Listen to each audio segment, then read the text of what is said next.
Hey guys, tonight we're heading somewhere cold. Colder than your regrets about that frozen burrito, colder than the inside of a gas station at 3 in the morning. We're going back to a time when winter wasn't just about layering up for a pumpkin spice latte. It was about real danger, like the kind of frostbite and famine that could actually kill you. Welcome to a medieval village, right in the dead of winter. And, spoiler alert, you probably won't make it through this. So, before you get too comfortable, maybe take a second to like the video and subscribe, but only if you actually enjoy what I do here. I mean, don't just do it because your fingers are too frozen to click away, you know. Let me know in the comments what city you're watching from and what time it is where you are. Are you all bundled up under blankets, maybe wearing socks to bed, like a responsible adult? Good. Now, dim the lights, maybe you can turn on a fan for that soft background hum, and let's just ease into this journey together. It all starts slowly the way trouble always does. The mornings get just a little bit crisper. The dew on the grass doesn't disappear right after sunrise anymore. You can see your own breath now hanging in the air. The animals start getting restless, and the birds just leave without so much as a goodbye. You keep waking up before dawn, not because you're feeling ambitious, but because your nose is cold, and it's hard to sleep when your own breath keeps fogging up your moustache. You're a villager, in the late 1300s, somewhere in England or France. Doesn't really matter where. You're out in the countryside, you're poor, and you're very, very cold. The days are getting shorter, and your little wooden cottage is draftier than your neighbour's gossip. The roof has a small leak, just a little one. The shutters never seem to close all the way. And there's always this low, slow wind that finds its way through the cracks like it has personal business with your spine. Inside your one-room home, it's a situation. You've got straw covering the floor, maybe a couple of hens scratching around for scraps. Your grandmother is muttering to herself over in the corner, and you're never quite sure if she's praying or plotting something. The hearth is the heart of the house, which sounds all poetic, but it really just means everyone is crowded around it, elbowing each other for a little bit of heat. It's the only source of warmth you have, the only light, and the only way to make that slightly burnt stew you eat every night. Outside, the whole landscape begins to change. The fields that looked so alive and promising just a few weeks ago now seem brittle, almost like they've been stunned into silence. The dirt is just too hard to dig, too dry to plant anything new. Every single morning, a thin layer of frost coats everything, the grass, the fences, your boots. And every morning, it takes just a little longer for you to shake that deep cold from your bones. Your tasks don't stop just because it's unpleasant outside. If anything, they double. You're out chopping wood until your fingers blister, because if that fire dies out in the middle of the night, you might just wake up not breathing. You're mending roofs, stacking dried peat, and dragging hay inside for the animals that just look at you like they know something bad is coming. Which, of course, they do. This is what people really mean when they talk about the long night. It's not just a single night, it's a whole season. It's a stretch of time where sunlight feels like a rumour and warmth is just a memory. You know, winter is really here when the pond freezes solid and the chickens just stop laying eggs. They're not dead, they're just smarter than you are. Your clothes are, well, let's just call them layered. You've got on wool tunics, rough leggings, and maybe a bit of fur if you're lucky, or if you manage to outdrink its previous owner in a bet last fall. Your boots are probably leather, possibly second-hand, and definitely damp. Everything smells a little bit off, but you stop noticing that back around November. One of the strangest things about this whole situation is that there's no real start date. The church calendar marks all the big events like All Saints, Advent, and Christmas. But winter just sort of sneaks in like a stray dog. You never quite catch the moment it arrives. It just is. and you endure it just like your ancestors did, and their ancestors before them, with a mixture of fatalism and extremely low expectations. A typical day starts long before sunrise because there's just too much to do and not nearly enough light to do it in. You stumble out of your stiff bedding, throw on a cloak that smells vaguely of smoked ham, and immediately start tending to the fire. If it went out overnight, and sometimes it does, you have to try and restart it with damp kindling and a few prayers that may or may not be heard. Breakfast is less of a meal and more of a survival mechanism. It might be stale bread dipped in broth if you're lucky. On the better days, you might get a slice of cold pork. On the worst days, it's just boiled water and bitterness. Then it's time to go check on the animals. The cows look miserable, the pigs look angry, and the sheep, they just look resigned to their fate. You have to trudge through snow that comes all the way up to your knees. And it's not that fluffy, Instagram-worthy snow either. It's the heavy, wet stuff that sticks to your leggings and tries to pull your boots off with every single sloppy step. You slip at least once a day, but nobody laughs about it anymore. It's winter. Laughter is being rationed. You try to keep up with all the repairs, patching holes in the thatched roof, checking the fences, setting traps for whatever might still be moving around out there. A rabbit maybe, or a fox, or something less specific and a lot more concerning. You pretend you don't hear that scratching sound under the floorboards at night. It could be rats. It could be worse. Evening arrives absurdly early. The sun just dips below the tree line while you're still thinking about what to have for lunch. You light the tallow candles or oil lamps, which don't smell particularly great, and you all sit around the fire again. Everyone tells the same old stories. Your uncle swears he saw a witch out in the woods. Your cousin claims he had a dream about spring. Nobody believes either one of them. The hardest part of this whole season isn't the cold, and it isn't the hunger, it's the stillness. It's the feeling that the world has just stopped spinning and won't start up again until it decides whether or not you're still worth the effort. It feels like waiting for death, but in a really passive-aggressive way. Historically speaking, winters like these weren't just uncomfortable, they were deadly.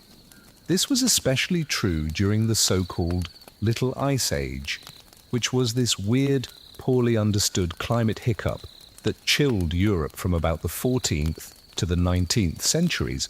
Crops failed, rivers froze over, and people got very, very into praying for mild Februaries.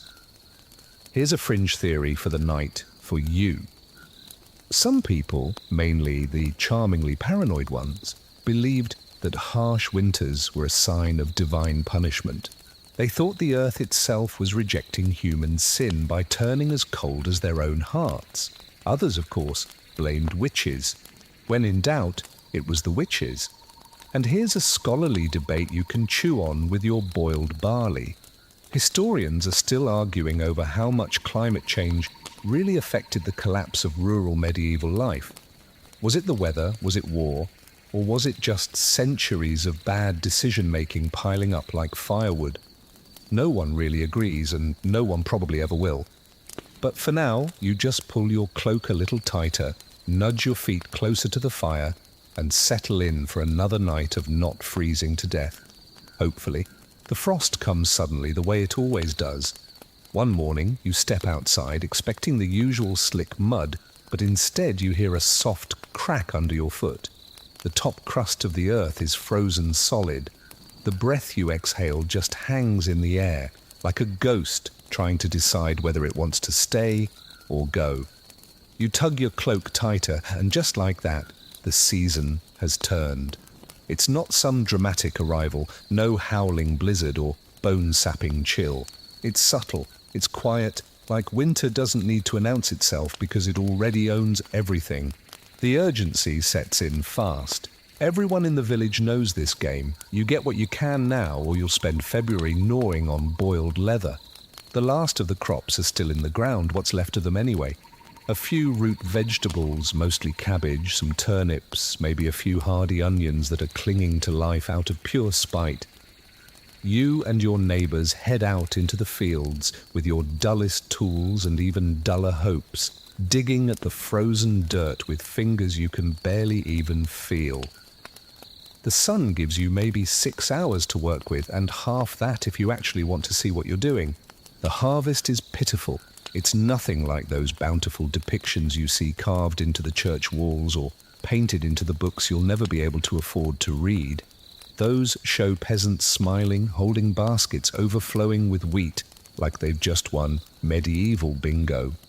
Your reality is more like gritted teeth and quiet swearing under your breath. You pull up misshapen carrots, turnips the size of your fist, and a handful of tubers so gnarled they look like they've already lived through something traumatic. Still, you gather whatever you can. Every single edible thing gets collected. Nothing goes to waste. Even the frostbitten leaves are torn off and tossed right into the stew pot. You dry herbs over the fire. You pickle whatever can be pickled. And you pray that your salted meat holds out longer than your patience does. The communal granary is locked up tight. The key is held by the reeve, who always looks just a little too well fed for someone who's supposed to be just like us. The animals have to be considered too. You can't possibly feed all of them through the winter. There just isn't enough grain or hay, so some hard choices have to be made. The older, weaker livestock are slaughtered before the deep cold really sets in. Their meat is salted or smoked, their skins are tanned, and their bones are saved for broth or to be made into tools. It's not cruelty, it's just calculation. You count calories like they're coins. You think about next spring with the nervous optimism of someone who's already planning their excuses. Inside, your home completely transforms. It becomes less of a place to live and more of a bunker. You seal up the gaps in the walls with mud and moss. You nail cloth over the windows. Well, window, singular, and it's really more of a hole. You stack wood as high as it will possibly go and try not to think about how fast it's all going to vanish. Your bed gets stuffed with more straw, more rags. The blankets multiply, and so do the people, actually. It's not uncommon for 3 generations to sleep in the same bed, not for affection, but for warmth. You become a sandwich of unwashed bodies and wool, hoping that group body heat will offset the frost that's seeping in through the stone floor. Evenings now revolve entirely around conserving energy. There's not a whole lot to do, which is both a blessing and a kind of slow, psychological torture. You talk a little, maybe you sing if someone's feeling particularly bold. You mend things by the firelight, or you peel root vegetables like it's some kind of act of spiritual reflection. Your aunt has taken to knitting socks while humming the exact same 3-note melody on a loop. You've seriously considered staging an intervention. By the middle of December, the ground is too hard to dig. You still try anyway. After all, you still need fire pits, privies, and occasionally graves. But it's like trying to chip away at granite with a spoon.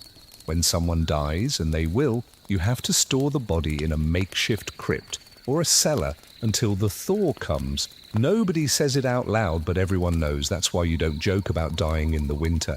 It's not funny, it's just logistics.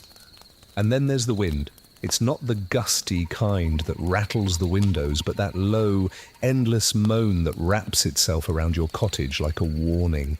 It slithers down chimneys, it sighs under the doors, and it whistles through the cracks with the persistence of someone who knows you can't ignore them forever.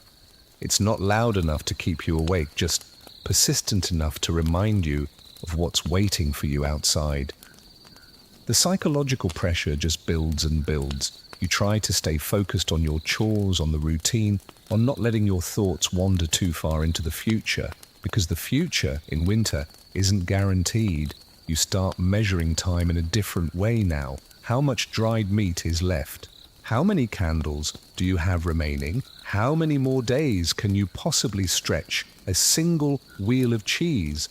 When you run out of anything, it's not just an inconvenience, it's an emergency. Historically, late autumn was a frantic time for every single medieval peasant across Europe. The final harvest was called the gleaning, and it involved more than just food. People collected firewood, thatch, dung for fuel, and even dried leaves for bedding. Anything that had a practical use was hoarded. Families tracked their stores like they were treasure, and shortages often began long before the first snow even arrived. Your quirky fact of the night: some communities kept winter animals, like pigs or cows, that weren't just for food, but they were also warmth providers. You'd sleep near them, even under the same roof, hoping that their body heat would help you survive the night. If you're wondering what it's like to share a bedroom with a cow, just imagine snoring, flatulence, and the occasional midnight moo. It's kind of like a sleepover, but everyone's just slightly annoyed. Debates still swirl among historians about the exact timing of the agricultural calendar and how much it really varied from region to region. Some argue that the climate change during the Little Ice Age was so unpredictable that even the well-established planting seasons had to shift. Others claim it was more about local superstitions, lunar cycles, or just trial and error that was passed down through the generations. What's clear is that no matter how you planned, winter always found a way to complicate things, so you just sit there on your creaky wooden stool, staring into a fire that's already shrinking. You think about what's left to do, how many days are left until the solstice, and whether or not your cousin still has that secret stash of dried apples he swore he wasn't hiding. You make mental notes, you count potatoes, you breathe out into the cold room, and you watch your breath just linger there like a little ghost of all your quiet worries. Outside, the stars are unusually bright. They're like pinpricks in the blackest sky you've ever seen. It's the kind of cold clarity that makes you feel very small, very temporary, but also kind of calm. Because as terrifying as winter is, it's honest. It doesn't pretend to be kind, it just is. And somehow, despite everything, so are you. It doesn't take very long before the inside of your home starts smelling lived in. Very lived in. There's the tang of smoke that never fully leaves, clinging to your clothes and your hair. There's a constant undercurrent of damp wool. And then, unmistakably, there's the rich perfume of animal dung. Because remember, this isn't just your house. It's also the temporary winter home for 2 goats, 3 chickens, and a young pig with a limp that everyone insists is just charming. You share everything now. Not just warmth and food, but space, air, and noise. You and the animals live cheek by jowl in this single-room cottage, all of you huddling together for survival. The idea is simple. More breathing things equals more body heat. The execution of it, however, is a little less romantic. Chickens flap into your face while you're trying to sleep. The goat chews on the corner of your blanket. And the pig, well, the pig is not housebroken, and you've simply stopped trying to make it so. It's messy and aromatic and surprisingly loud. Someone is always coughing, someone else is always muttering a prayer. The fire crackles, the animals snort. Your little brother talks in his sleep. You've started to hallucinate the sound of silence, like it's some kind of mythical creature. Bathing, of course, is a distant memory. You scrub your hands with cold water if there's any to spare. Your face gets wiped with a rag that you're pretty sure doubles as a cleaning cloth. You change your clothes less out of hygiene and more out of sheer necessity, like when your tunic freezes stiff after a trip to the outhouse and you have to physically peel it off of yourself. Personal space, and that's a summer concept. Food preparation is done right there in the middle of it all. You're squatting near the fire while dodging chicken droppings and hoping that no one kicks over the pot. You boil everything: vegetables, scraps of meat, old bones, stale bread.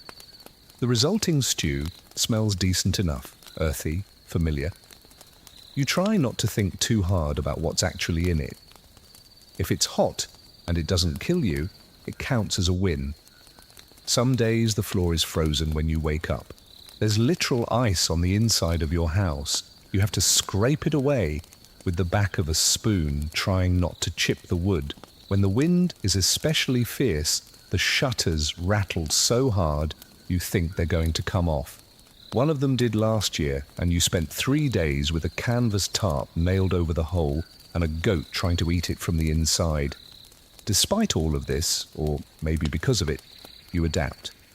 Your body learns the rhythm of surviving the winter. Move less, sleep more, eat slowly, and conserve absolutely everything. You develop a deep, almost reverent relationship with the hearth. It's the center of your life. You feed it scraps of wood like they're offerings to some old god. In return, it gives you warmth and soup. It's a fair trade. Occasionally, you clean, not out of vanity, but for survival. Too much filth attracts things you really don't want.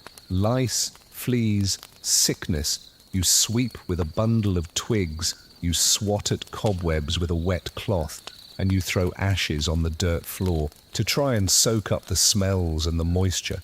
It kind of works. Not really, but again, it's better than nothing. And yet, in the middle of all the mess and the stink, there's something that's oddly comforting, familiar. You've grown up in this after all. These smells, these sounds, this chaos. It's not elegant, but it's yours. You don't know what clean means beyond what the priest says about sin. You don't know what quiet is unless everyone's either asleep or dead. That this is just life, exactly how it's always been. Historically, homes like yours weren't designed for beauty or for privacy. They were machines for survival. They were one-room cottages built from whatever was around: wood, mud, stone, straw. The roofs leaked, the floors were just dirt, and the furniture consisted of a few benches, beds stuffed with straw, and a few hooks for hanging tools or herbs. In the winter, the whole system just turned into a pressure cooker of smell, smoke, and skin contact.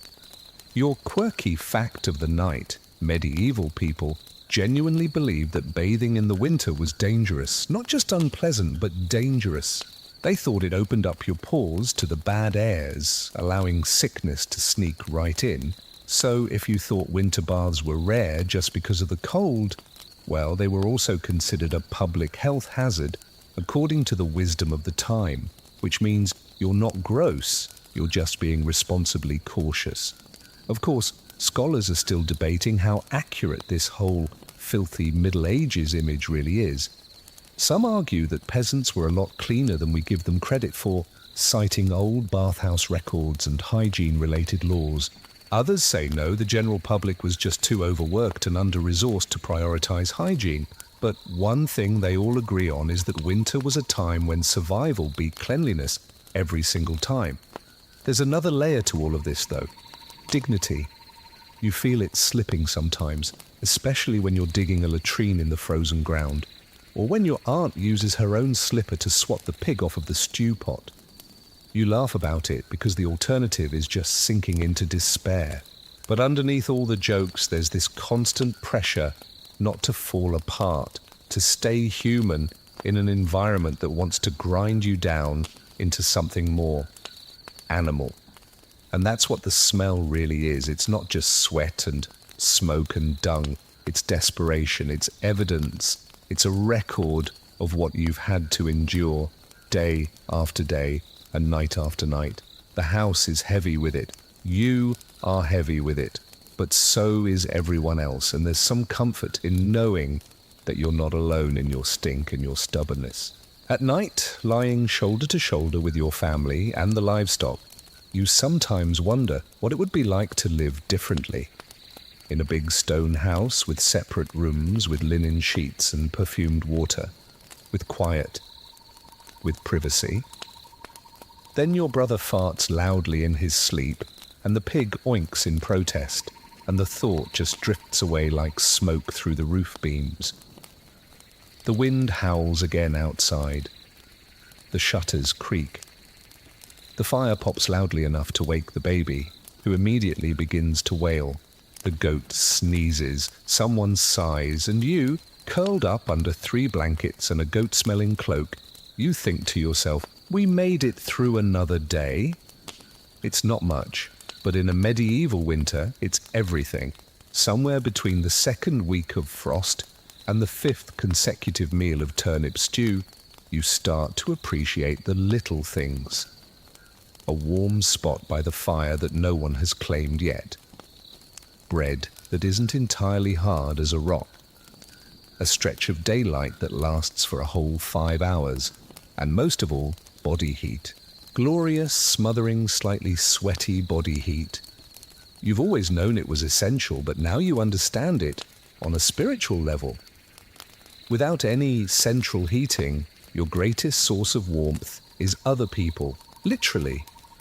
You sleep in a human pile, arms all tangled up, legs overlapping, with breath warm enough to create a little fog right under the blankets.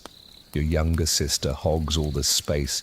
Your grandmother kicks in her sleep. Your uncle snores like a dying bear. But hey, no one's shivering to death, so that's a win. You also huddle close during the day. When you eat, when you mend clothes, when you're doing your spinning or carving or just idly gossiping, you do it in clumps, like sleepy sheep. The smaller the space, the more bodies you can cram into it. The concept of personal space, and that left with the last of the apples back in October, but you do what you can to try and keep cozy. You wrap yourself up in layers, wool tunics, coarse leggings, cloaks that double as blankets. If you're lucky, you have fur-lined boots. If not, you just wrap your feet in cloth and hope for the best. You make mittens from old scraps and you patch holes with anything that's remotely fabric-like. There's no such thing as matching socks, or even socks really. Your clothing is held together by thread and a whole lot of hope. And then there's the beer. Glorious, cloudy, weak beer. Not the party kind, but the survival kind. It's not about getting drunk, although you do occasionally, accidentally. It's about calories and it's about warmth. Water is risky. It can go foul very quickly and make you sick. But beer is safe. It's been boiled. It's been fermented. It tastes okay-ish. And best of all, it's warm in your belly. Most villages brew their own in little batches using barley or wheat or whatever grain you didn't happen to eat last week. You drink it in the morning, at noon, and at night. Sometimes you even warm it by the fire. The children drink it, the elders drink it. Even the priest sips a mug every now and then, though he pretends it's just for communion practice. And yes, it definitely helps with sleep. You finish a mug, you feel that burn in your chest, and suddenly the pig snoring and the wind howling outside seem a little less offensive. The flicker of the firelight turns cozy. Your body loosens up. Your eyes start to droop. You sigh. It's almost enough to make winter feel tolerable. Almost. You get clever too. Everyone does. You learn where all the warm spots are. The wall near the chimney, the place up under the loft where all the heat collects, the space between the dog and the hay bale. You heat stones in the fire and then wrap them in cloth to tuck under your blankets at night. You make foot warmers out of bricks. You use every single part of the animal you butchered last month, even the hide, which now serves as a thick rug right beside the hearth. And still, the cold sneaks in. It clings to your toes and your fingers no matter how many layers you wear. You get these little white patches on your skin where the blood just won't go anymore. Your nails turn blue. Your lips crack. There's this deep, aching chill that lives right inside your bones, and it doesn't care how many blankets you pile on top of it. That's when you start to dream of summer. Not the actual season, but the memory of warmth. You imagine sunlight on your face.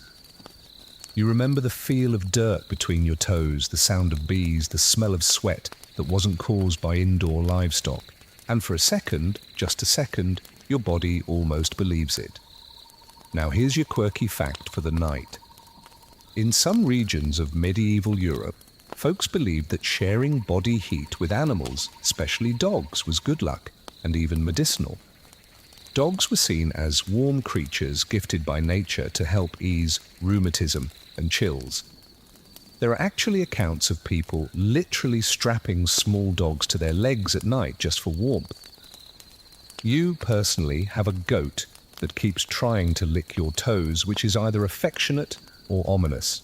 And speaking of warmth, there's a bit of historical confusion about how people really heated their homes. Yes, there were hearths and braziers and even some early chimneys, but insulation was not a priority. Some homes just had smoke holes instead of a proper flue, which meant the fire would burn and just fill the room with smoke until it finally found its way out. Cozy, right? Historians are still debating how effective these heating methods really were. Some argue that the fires were mostly symbolic, just giving off light and the illusion of heat more than real warmth.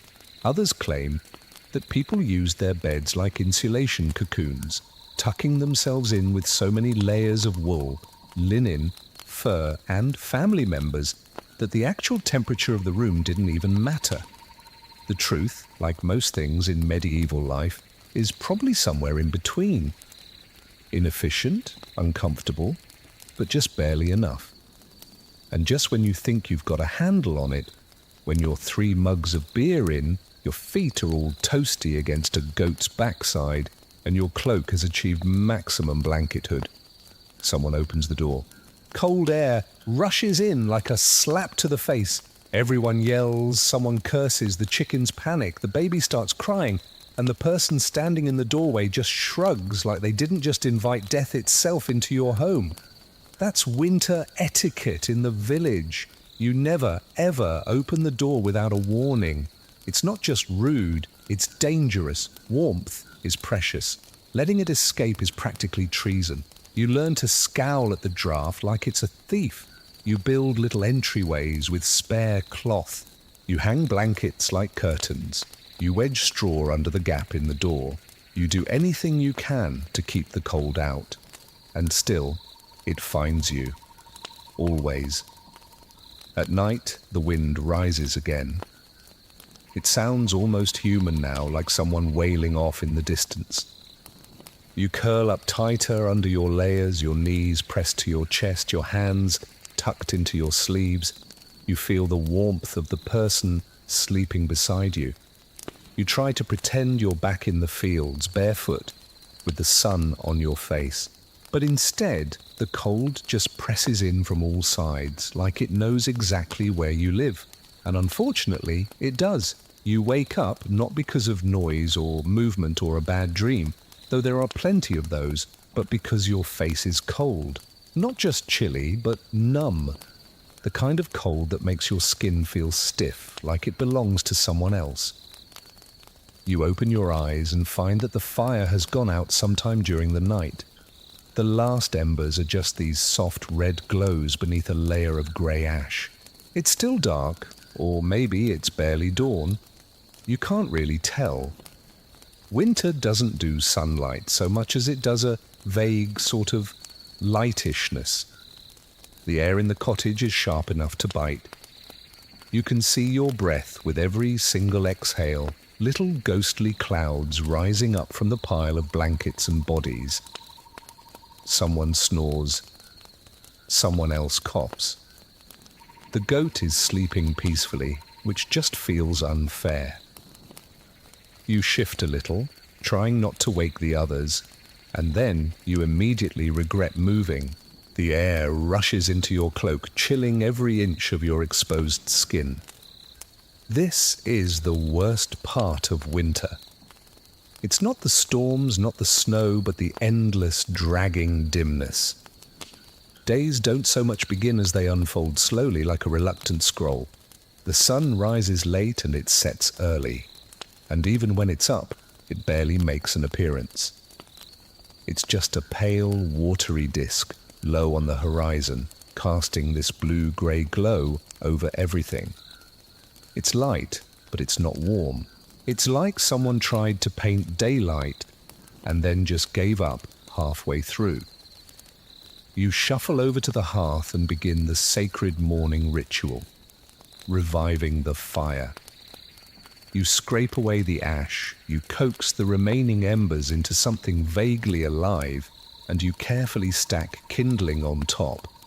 You blow gently, hoping you don't inhale soot again. The last time you did that, you choked for 20 minutes and had to explain your blackened teeth. Eventually, the fire catches. The flame flickers weakly at first, then it grows. The room begins to shift from a cave of shadows to a proper living space, or at least something slightly less miserable. The others start to stir. Groans, sniffling, shuffling bodies. Morning in a medieval winter village isn't about sunshine and singing birds. It's about cracked lips, aching joints, and the question, is there any bread left? Usually there isn't. Or if there is, it's gone rock hard and has to be dipped in hot broth just to be chewable. The children complain about their cold feet. Your aunt complains about her stiff knees. Your grandfather claims he remembers a winter colder than this one, back when the wolves came right into the village and ate a cow in broad daylight. No one believes him, but it's comforting to pretend that things have been worse. You go outside, not because you want to, but because someone has to check on the animals, break the ice on their water troughs, and see if any snow has caved in the roof of the chicken coop again. The cold hits you like a physical object the second you open the door. The sky is a white grey like the belly of a storm, and the air smells metallic, sharp, and sterile. Snow crunches under your boots, and each step echoes loudly in the stillness. Everything is muffled, wrapped in layers of frost. You look around and you realize something strange. The village is almost silent. There are no dogs barking, no carts creaking, just the distant caw of a crow and the occasional creak of tree limbs under the weight of the frost. This is what deep winter does. It doesn't just freeze the world, it silences it. Even the birds know better than to sing. That silence starts to get to you after a while. It's not peaceful, it's oppressive. It's like the earth has paused its breath and is just waiting for something. You look toward the woods, where the bare branches claw at the sky like black veins. You know better than to wander out there now. The paths are all covered. The landmarks have vanished. And if the cold doesn't get you, something else might. Historically, this time of year, midwinter, the weeks just before and after the solstice, was when people began to really feel the emotional strain of the season. Not just the physical hardship, but a kind of spiritual exhaustion. You're halfway through, but you're not sure if that means you're close to relief or just further from the start.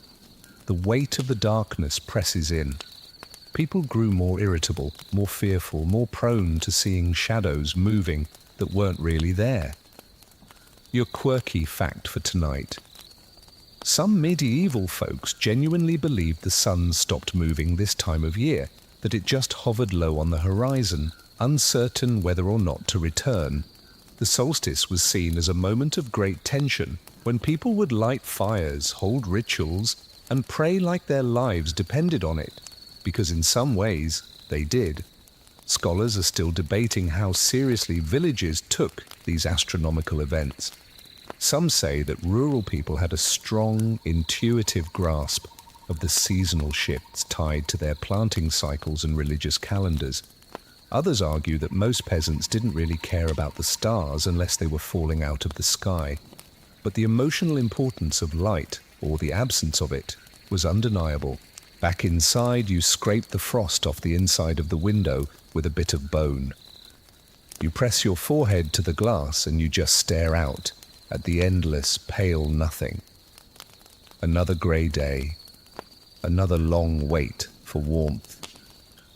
You think about how much you've changed since the autumn, how your body has grown leaner, your skin rougher, your thoughts quieter. You think about the last time you truly saw the sun, saw it and felt it.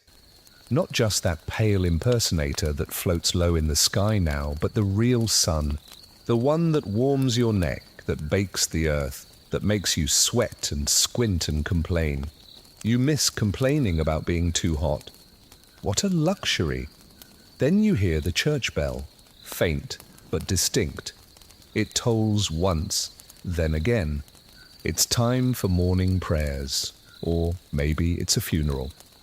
Honestly, in the winter, it's hard to tell the difference, but the sound of the bell cuts through the silence like a promise.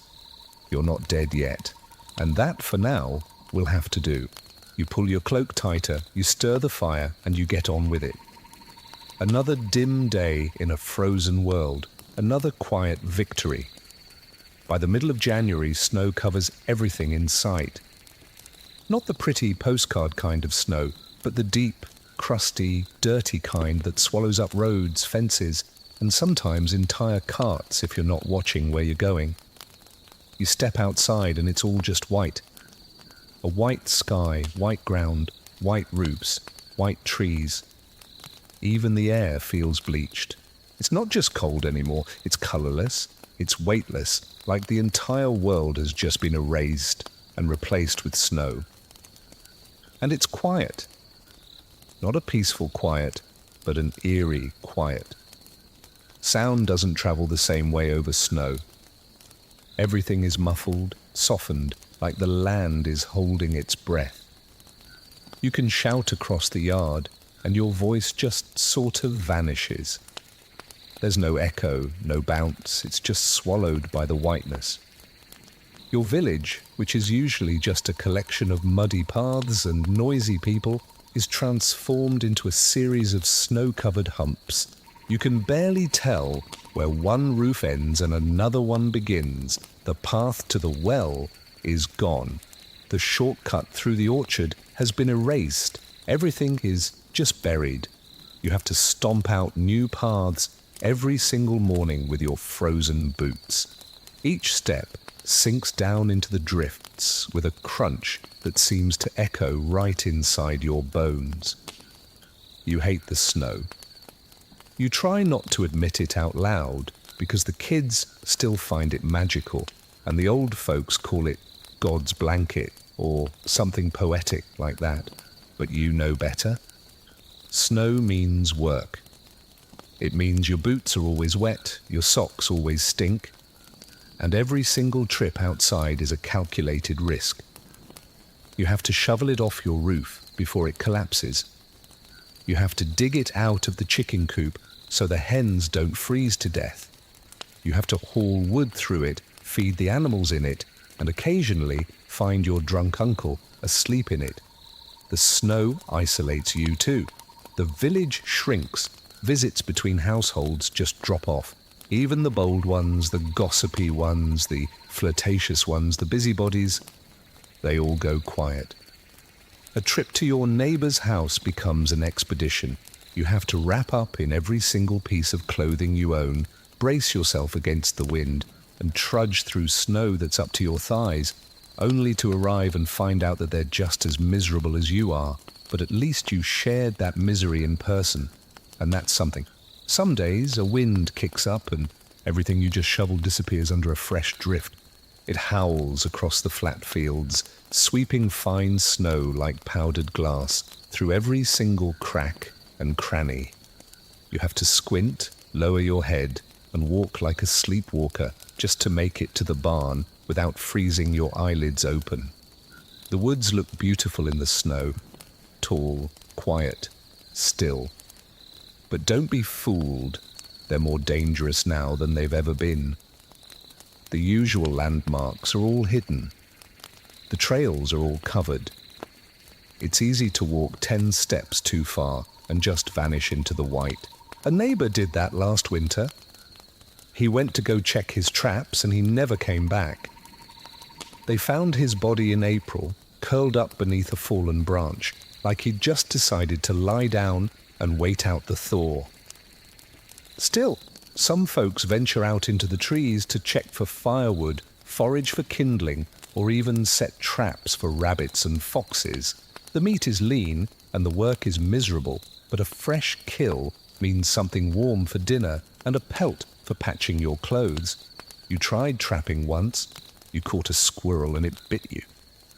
You didn't try again. Sometimes the snow actually works in your favor. It seals up your roof like insulation, making your damp, drafty home slightly less miserable. It covers up the animal dung in the yard. It hides the rotting vegetables. It makes everything look clean. If you squint, your village almost looks like something out of a nobleman's painting. Smoke curling up from the chimneys, the gentle curve of the hills, the sparkle of the morning frost. Almost. Historically, this deep part of winter was the most psychologically intense, not just physically exhausting, but emotionally strange. People began to see things in the snow, shapes, faces, figures. The days blurred together, sleep patterns unraveled. The monotony, combined with the cold and the isolation, led to something like a seasonal madness. Some called it being snowsick. Others didn't have a name for it. They just endured. And here's your quirky little snow fact for the night. In some parts of medieval Europe, people believed that a heavy snowfall meant God was baking bread up in heaven, and the snowflakes were the crumbs drifting down from his table. That's adorable, sure, until you realize that meanwhile, you're actually eating boiled cabbage and chewing on bark just to keep your teeth busy. There's also a debate among historians about just how snow-locked medieval villages actually got. Some records describe total isolation for weeks with no travel being possible. Others suggest that people were surprisingly mobile, using skis, sleds, or just sheer stubbornness to keep moving. Maybe it varied from village to village. Maybe it just depended on how desperate you were to get somewhere. Back in your own frozen corner of the world, you try to keep busy. You carve things, wooden spoons, little charms, pegs for broken furniture. You help your mother mend clothes. You take turns scraping the frost off the inside of the shutters. You make snowballs and then immediately regret it when your fingers freeze. Then you do it again anyway. One day, you catch your reflection in the half-frozen wash basin. Your cheeks are red, your nose is raw. Your eyes look older somehow, like the winter has been slowly etching lines into your face, one snowflake at a time. You're not even halfway through the season, but you already feel like a survivor, like someone who's done battle with the elements and has barely held the line. At night, you lie awake and you listen to the wind push the snow up against the door. You wonder what the world looks like beyond these hills. If other villages are just as buried, just as silent, just as cold, you wonder if the snow ever stops somewhere out there, if there's a patch of green earth that's untouched by the frost. You imagine warmth not as a sensation, but as a place. A room full of sunlight. A bed without any straw. A door that doesn't rattle. You picture yourself walking through a field of grass, barefoot, and you swear you can almost feel it, almost. Then the wind howls again, and your nose goes numb, and the pig snores beside you, and you remember where you are. Deep in the winter, buried in the snow, one small breath at a time. You hear them before you see them. Low growls and sharp yips echoing through the trees. At first, you think it's just the wind again, because the wind always makes noises you wish it didn't. But then it comes again, unmistakable this time, closer and more alive. Wolves. You freeze mid-step, 1 foot half buried in the snow, the bucket in your hand trembling just enough to slosh some water onto your boot. It freezes almost immediately. Everyone knew they'd be back this year. They always come back when the cold bites hard, and the food runs scarce in the forests. You pretend not to be afraid, but when the sun dips low and you're still outside, you walk a little bit faster. You keep the axe in your hand, even if you're only gathering firewood. You listen constantly. You saw one last week, just a silhouette near the tree line, barely more than a grey blur moving between the branches. It watched you, and you watched it, both of you frozen, literally and figuratively, to make the first move. You backed away slowly, you didn't speak of it to anyone, and you told yourself it was just a fox, a very large, very menacing fox. But deep down you know better. Now the village dogs bark more than they sleep. Their noses are pressed to the doors, their tails are tucked in tight. Some nights they howl along with whatever is out there in the woods. It makes your skin crawl. It makes your grandmother cross herself twice and mutter something in Latin that she probably doesn't fully understand. You're not the only one who's worried. The Reeve has organised nighttime watches, assigning people in pairs to walk the edge of the village with torches and pitchforks. You got the third watch last night. Between midnight and dawn, the coldest, cruelest part of the night. You walked in silence with your cousin, both of you barely awake, wrapped up in every layer you could find, the torch casting shadows that kept changing shape. Nothing attacked, but something followed you. You never saw it, but the crunch of the snow behind you wasn't your imagination. You didn't speak of it afterward. Some things you just don't give a voice to. Naming a fear makes it real. You just went inside, thawed your fingers by the fire, and hoped that the noise outside was just the trees settling. Historically, wolf attacks in medieval Europe weren't just a scary story. They were a very real and very bloody part of winter life. With the forests bare and prey scarce, wolves would drift closer to the settlements, sniffing out pigs, chickens, goats, and even unattended children.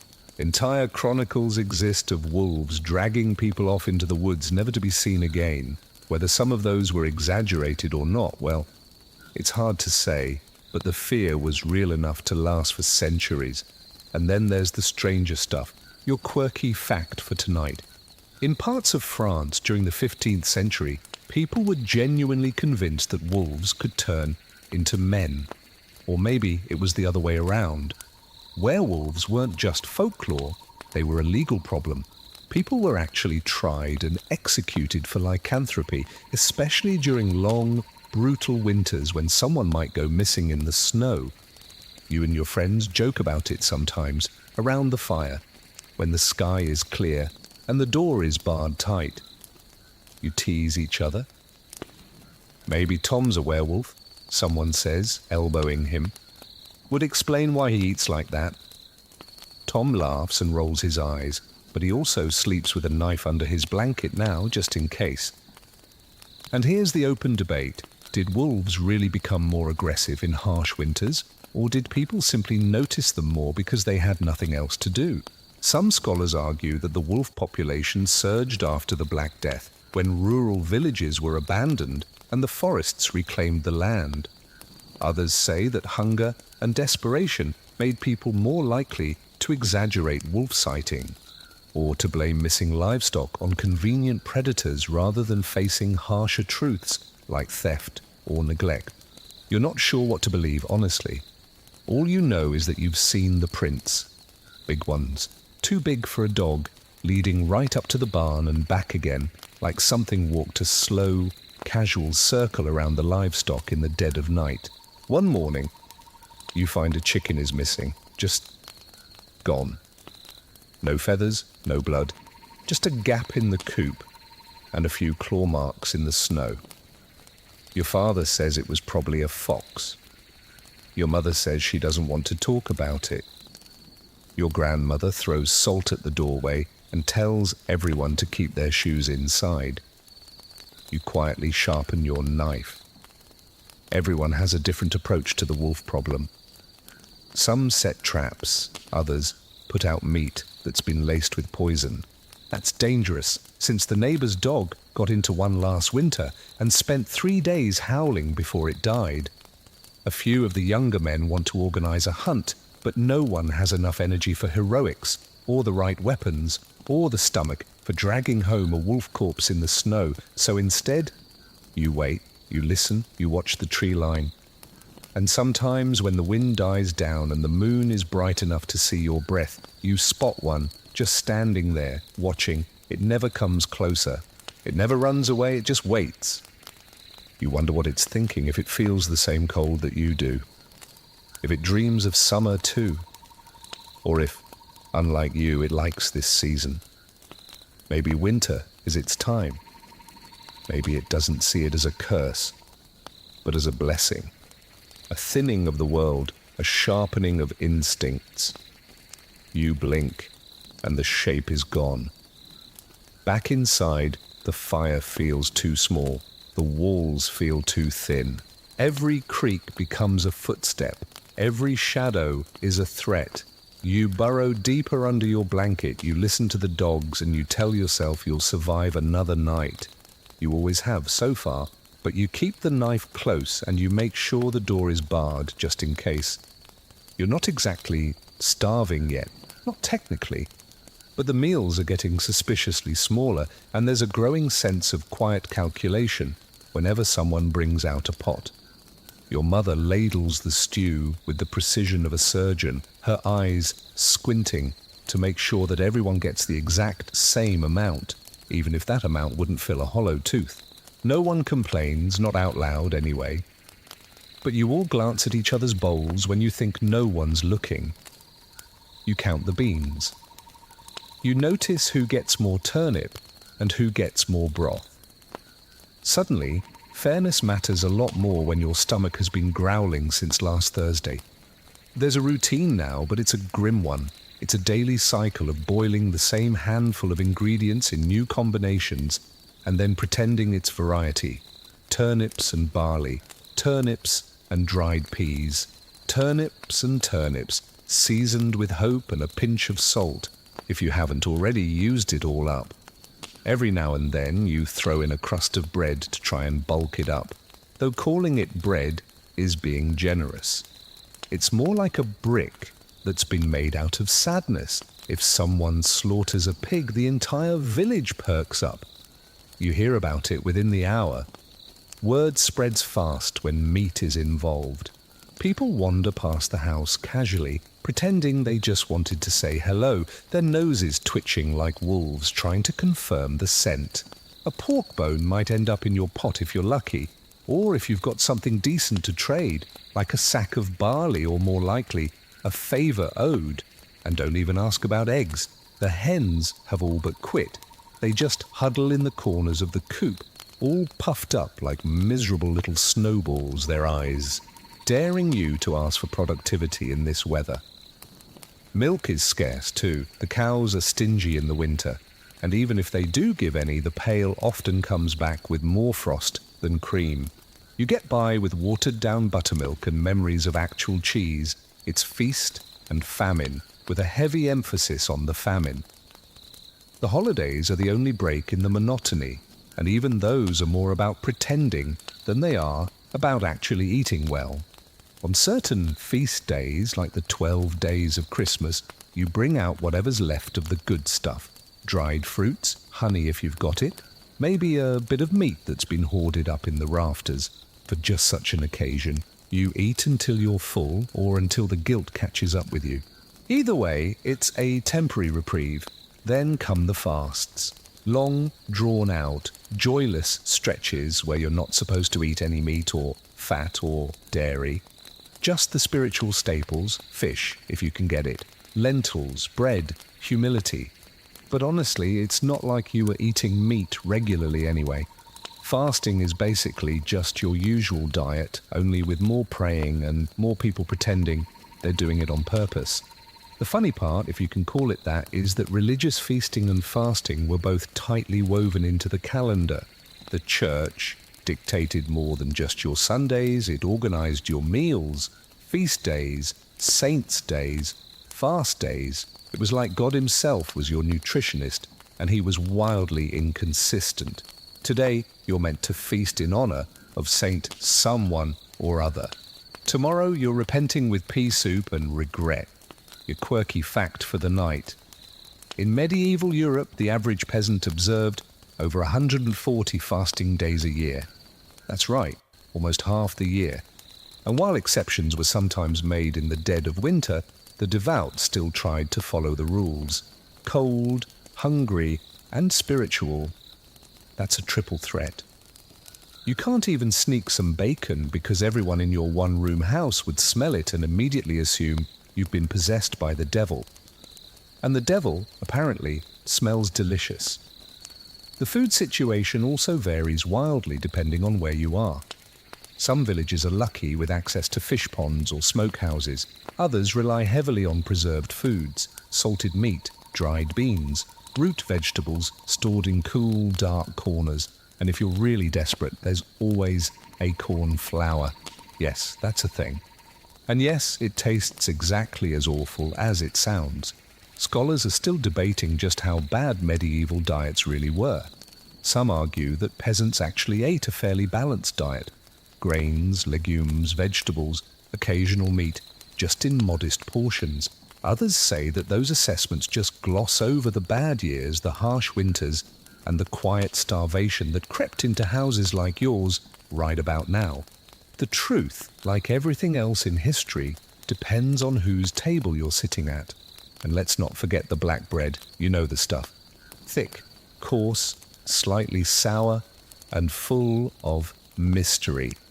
It's made with rye and barley, and whatever ground-up nonsense got swept off the mill floor. Sometimes you find bits of straw or husk in it. Once, you bit into something that crunched, and you just decided not to investigate. If you're lucky, the bread is hard. If you're unlucky, it's mouldy. If you're really unlucky, it's both. There are no snacks, no second helpings, no picking at leftovers. Leftovers don't exist. They are eaten, scraped, and licked clean. The pot gets swiped with your fingers. The crusts get gnawed. Hunger teaches you thrift in ways that lectures never could. So, you ration.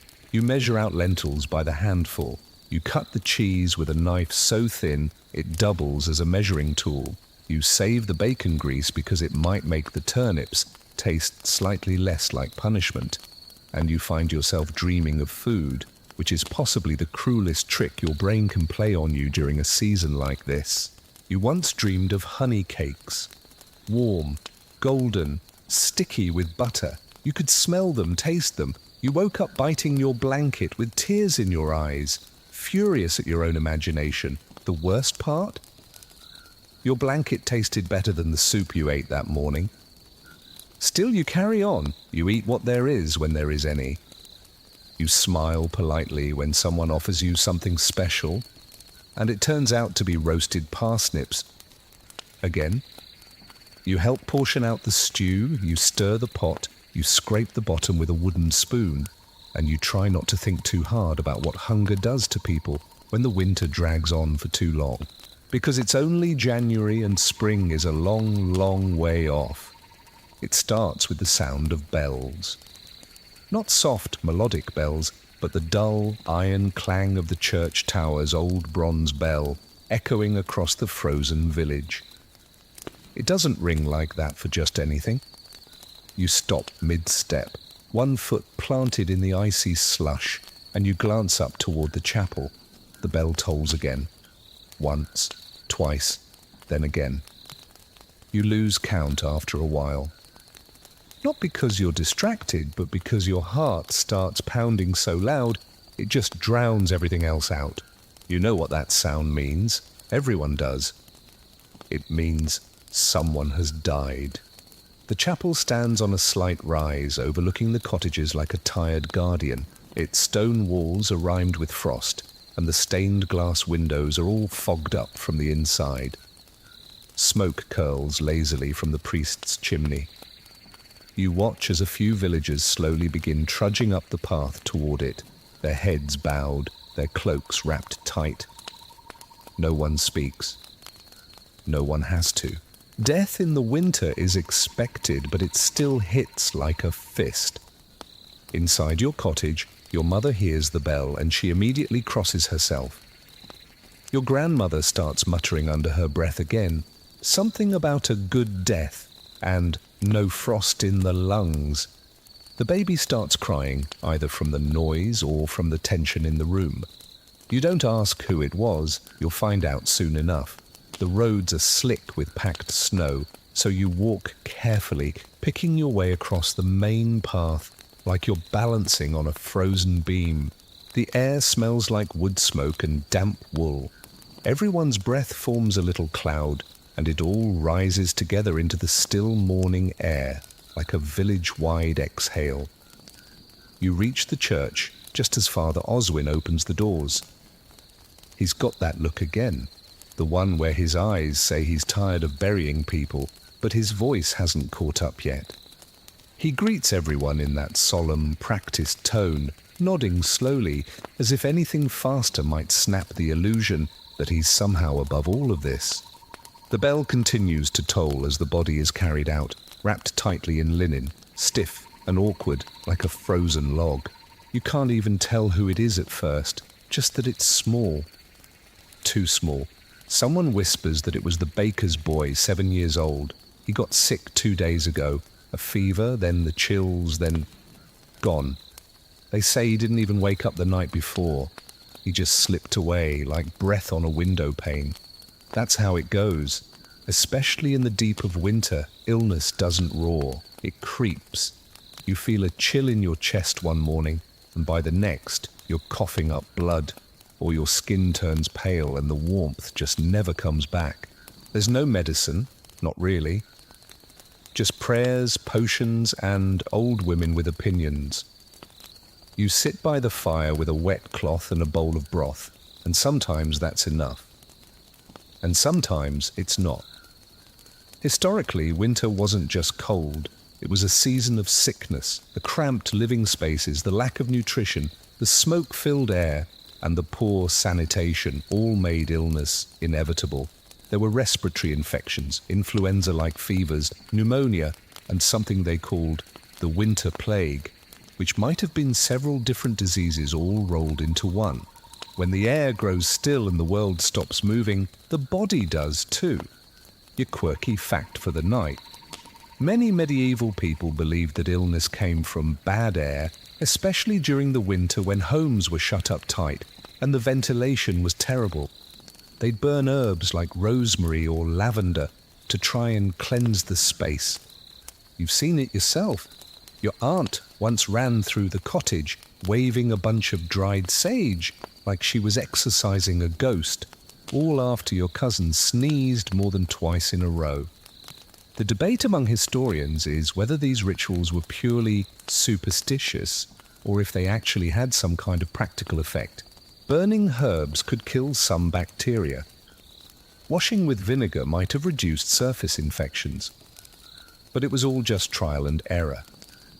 There was no real understanding of germs, only the belief that sickness was something you could either scare off or pray away.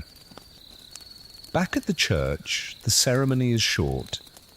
It's too cold for lingering. The ground is too frozen for a proper burial, so the body will be placed in the crypt beneath the church until the thaw. That's what they tell you anyway. You try not to imagine what that crypt smells like after weeks of accumulating the dead. After the service, people linger outside, reluctant to go home just yet. Not because they want to talk, but because there's something comforting about standing in the cold with other people who also heard the bell. You're all thinking the same thing. Will I be next? And you don't say it. You just nod to each other. You clear your throats and you pretend your fingers aren't numb. You walk home slowly, staring at the snow, avoiding eye contact. It feels heavier today. The air feels thicker. You swear the sky is darker too, even though it's barely past midday. Your stomach growls, but you ignore it. Hunger feels disrespectful after a funeral. Back at the cottage, your mother is heating water. She always does that after bad news, like the smell of steam and boiled herbs might chase away whatever spirit came to claim the child. She says it's for washing, but no one actually uses it. It just sits there, fragrant and warm, like a ward against the cold. No one talks much that afternoon. You mend a hole in your sock. Your father sharpens a knife that doesn't need sharpening. The baby chews on a piece of cloth, drooling into it like it's an act of defiance. The silence is different now. It's thicker, heavier. Death clings to places. You can feel it in the corners of the room, like a draft that just won't go away. That night, you sleep badly. Every cough in the dark sets your nerves on edge. Every rustle sounds like someone sitting up in bed to say, "I don't feel right." You wake up sweating, then freezing, then sweating again. Your dreams are strange. Long halls, locked doors, voices whispering behind them. You're not sick, not yet. But you feel like sickness is watching you, just waiting for a weakness. And so the bells ring, and the days go on. You lose track of how many times you've heard them this winter. Once for the miller, twice for old Gertrude, now the baker's boy. It's becoming routine, and that's the worst part. Not that people die, but that you start getting used to it. Still you get up, you tend the fire, you eat your turnip stew, you check on the animals. You try not to think too hard about the shadows under your brother's eyes, or the way your own lungs feel heavy when you lie down. You pretend everything is normal because that's what keeps you going until the next bell. It's the third day after the bell last rang when he shows up, all bundled in a heavy fur cloak and riding a horse that looks equally miserable to be outside. You hear the hooves before you see him. Slow, deliberate clops down the icy village path, echoing through the air like something important is happening. And it is, because no one rides a horse in the winter unless they're mad, desperate, or being paid to do it. And this man is all three, the tithe collector. You spot him from the corner of the cottage window, and your stomach drops faster than a bucket down a dry well. Everyone stops what they're doing. No one says anything, but the mood changes instantly. Your mother lowers her spoon. Your brother's smile fades. Even the goat looks personally offended. The collector has that effect on people. He's not flashy, just layered in too much fur and wearing that expression of eternal disapproval. He carries a satchel that's full of documents, and you already know your family's name is in there somewhere. His boots crunch through the snow like he's punishing the earth itself. A few villagers poke their heads out of their doors, then immediately duck back inside. No one wants to make eye contact. That would be a mistake. The reeve walks out to meet him, doing that awkward half-bow that suggests respect, but also a very deep and painful desire to never have this conversation again. You can't hear what they're saying, but the collector points down the path, your path, and the reeve doesn't even argue. He just nods, looks vaguely apologetic, and steps aside. You brace yourself. When he knocks, it's with the back of his gloved hand. You open the door just enough to show your face and some very humble, very non-luxurious background scenery. Cold air rushes in like it's trying to join the meeting. He doesn't waste time with greetings. "I've come to collect." Of course he has. You let him in because not letting him in would be worse. He stomps the snow off his boots, he sniffs once like your home personally offends him, and he immediately surveys the room like he's assessing inventory. You've done your best to make the place look poor but dignified, a fire that's burning just enough to say, "We're not dead," but not enough to say, "We're thriving." No visible meat, no shiny objects, one crying child in the corner for emotional effect. It's a classic strategy. He opens his satchel and removes a worn scroll, unrolling it slowly like he's reading aloud the terms of your doom. Your father steps forward with his best reasonable peasant face on, the one that says, "We are good, simple people just trying to survive, but also, we will absolutely riot if we're pushed too far." The tithe this time is grain, 1/10 of your remaining store calculated down to the sheaf. You knew it was coming, but you were hoping, naively, that maybe this year they'd wait until the snow melted, or until someone invented mercy. No such luck. You don't argue, no one does. It's not a question of fairness. It's the law. The church demands it, the reeve enforces it, and the collector embodies it. You could try to negotiate, but it's like trying to bargain with a rock slide. So instead, you just nod. You offer him a cup of the weakest beer in the house. He refuses. Of course he does. The grain gets measured out carefully with everyone watching. You feel every handful disappear from your store like a punch to the gut. That grain was meant to last until the spring. Now, it won't. You try not to let your face show anything, especially not rage. Historically, tithes weren't just burdensome, they were constant. 1/10 of everything you produced, crops, animals, honey, even fish, if you happened to live near a river. The idea was that the church took care of your soul, and you took care of the church. Simple in theory, brutal in practice. Your quirky fact for tonight. In some places, you could pay your tithe in beeswax, that's right. Candles were valuable enough to be an acceptable form of tribute. It was expensive and the church needed a lot of it. So if you were a beekeeper, congratulations. You were a prime target for collectors who wanted to get paid in wax instead of barley. Lucky you.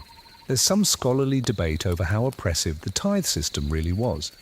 Some historians argue that it was more symbolic than punitive, a kind of religious tax that villagers just accepted as part of life. Others point out that during times of famine or hardship, it could literally mean the difference between life and death. It all depended on how rigidly it was enforced. And unfortunately for you, this collector is about as flexible as a piece of frozen bread. Once the grain is packed up and marked down, he leaves without a thank you, not even a nod. He just turns on his heel and walks back toward his horse, the bag slung over his shoulder like a sack of stolen hope. The reeve gives you a look that might be sympathy, or maybe it's indigestion. It's hard to say. You shut the door and you just exhale. Your mother immediately goes over to the grain sack and stares inside like she's trying to will it to refill itself. You do the math silently.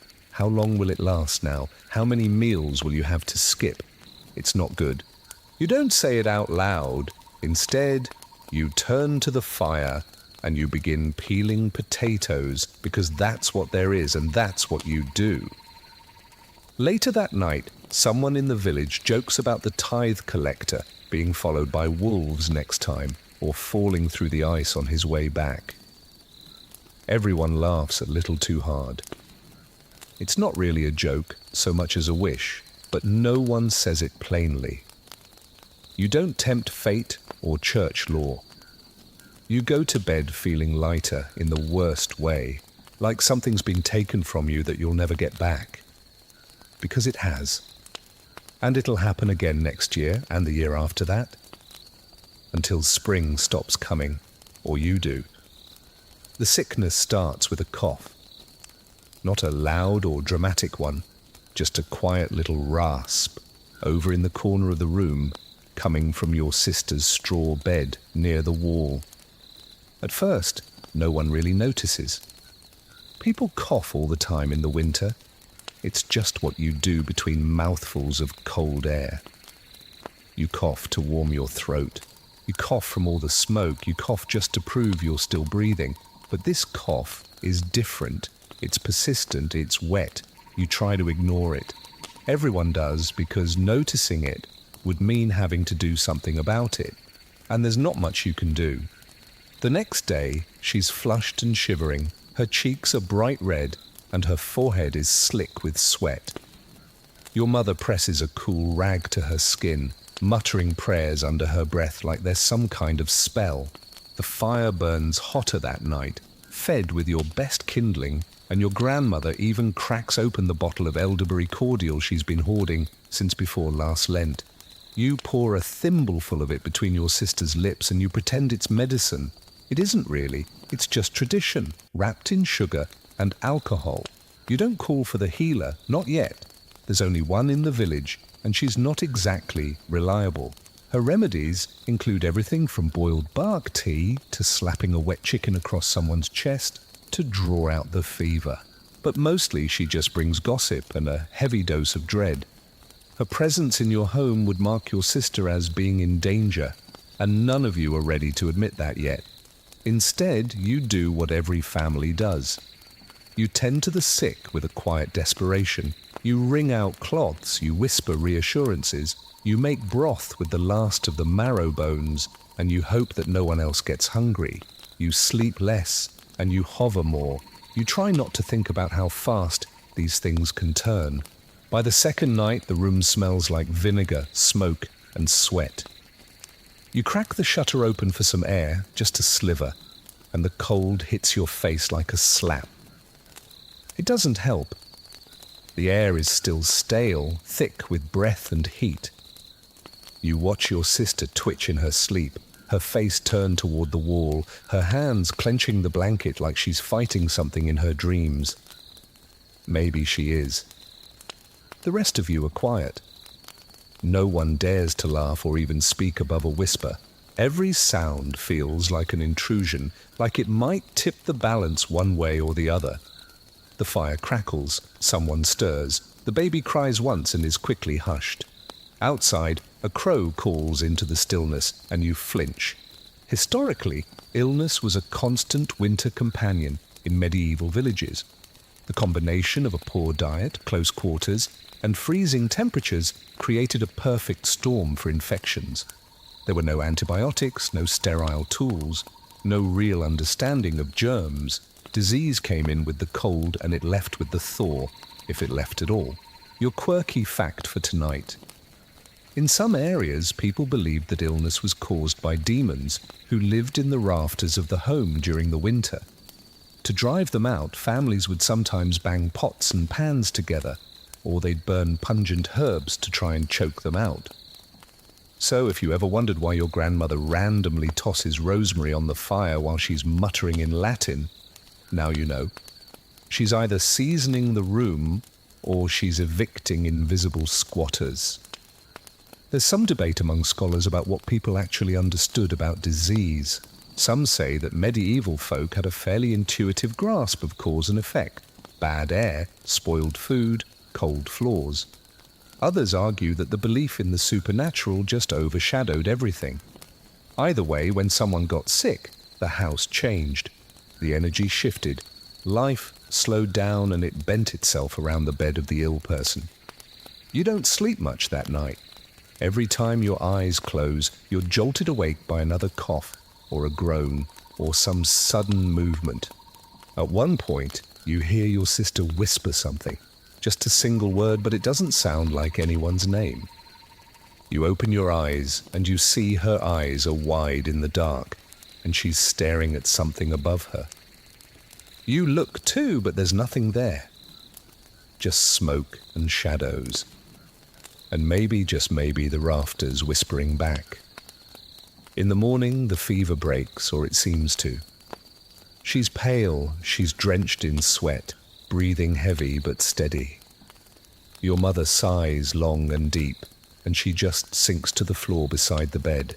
No one speaks, you all just look at her, this tiny, shaking figure who survived another night. For now, you eat in silence that morning. Weak broth, stale bread, and a kind of exhausted gratitude. No one says that she's better. No one wants to jinx it. You just exist for a little while without a catastrophe. And that feels like a win, but the fear doesn't leave because now the room is compromised. There's sick air, bad spirits, something heavy that clings to the walls. You hang herbs above the door. You throw ashes over the threshold. You ask your aunt to come and smudge the room with smoke and muttered phrases that have been passed down from who knows when. You don't believe in it, not really. But it's better than doing nothing. And you watch everyone more closely now. Is your brother coughing? Did your father just sneeze? Or was that just the cold? Your own throat feels scratchy, but you tell yourself it's just the dry air, the smoke, the nerves. Anything but the sickness, because sickness doesn't just take one person. It creeps, it spreads, it turns a home into a hospice. And it doesn't care how many prayers you say or how many herbs you hang from the rafters. It moves anyway. That night, your sister sleeps deeply for the first time in days. Her breathing is even, her hands are still. You tuck the blanket around her and you sit by the fire, just staring into the flames like they might have some kind of answer for you.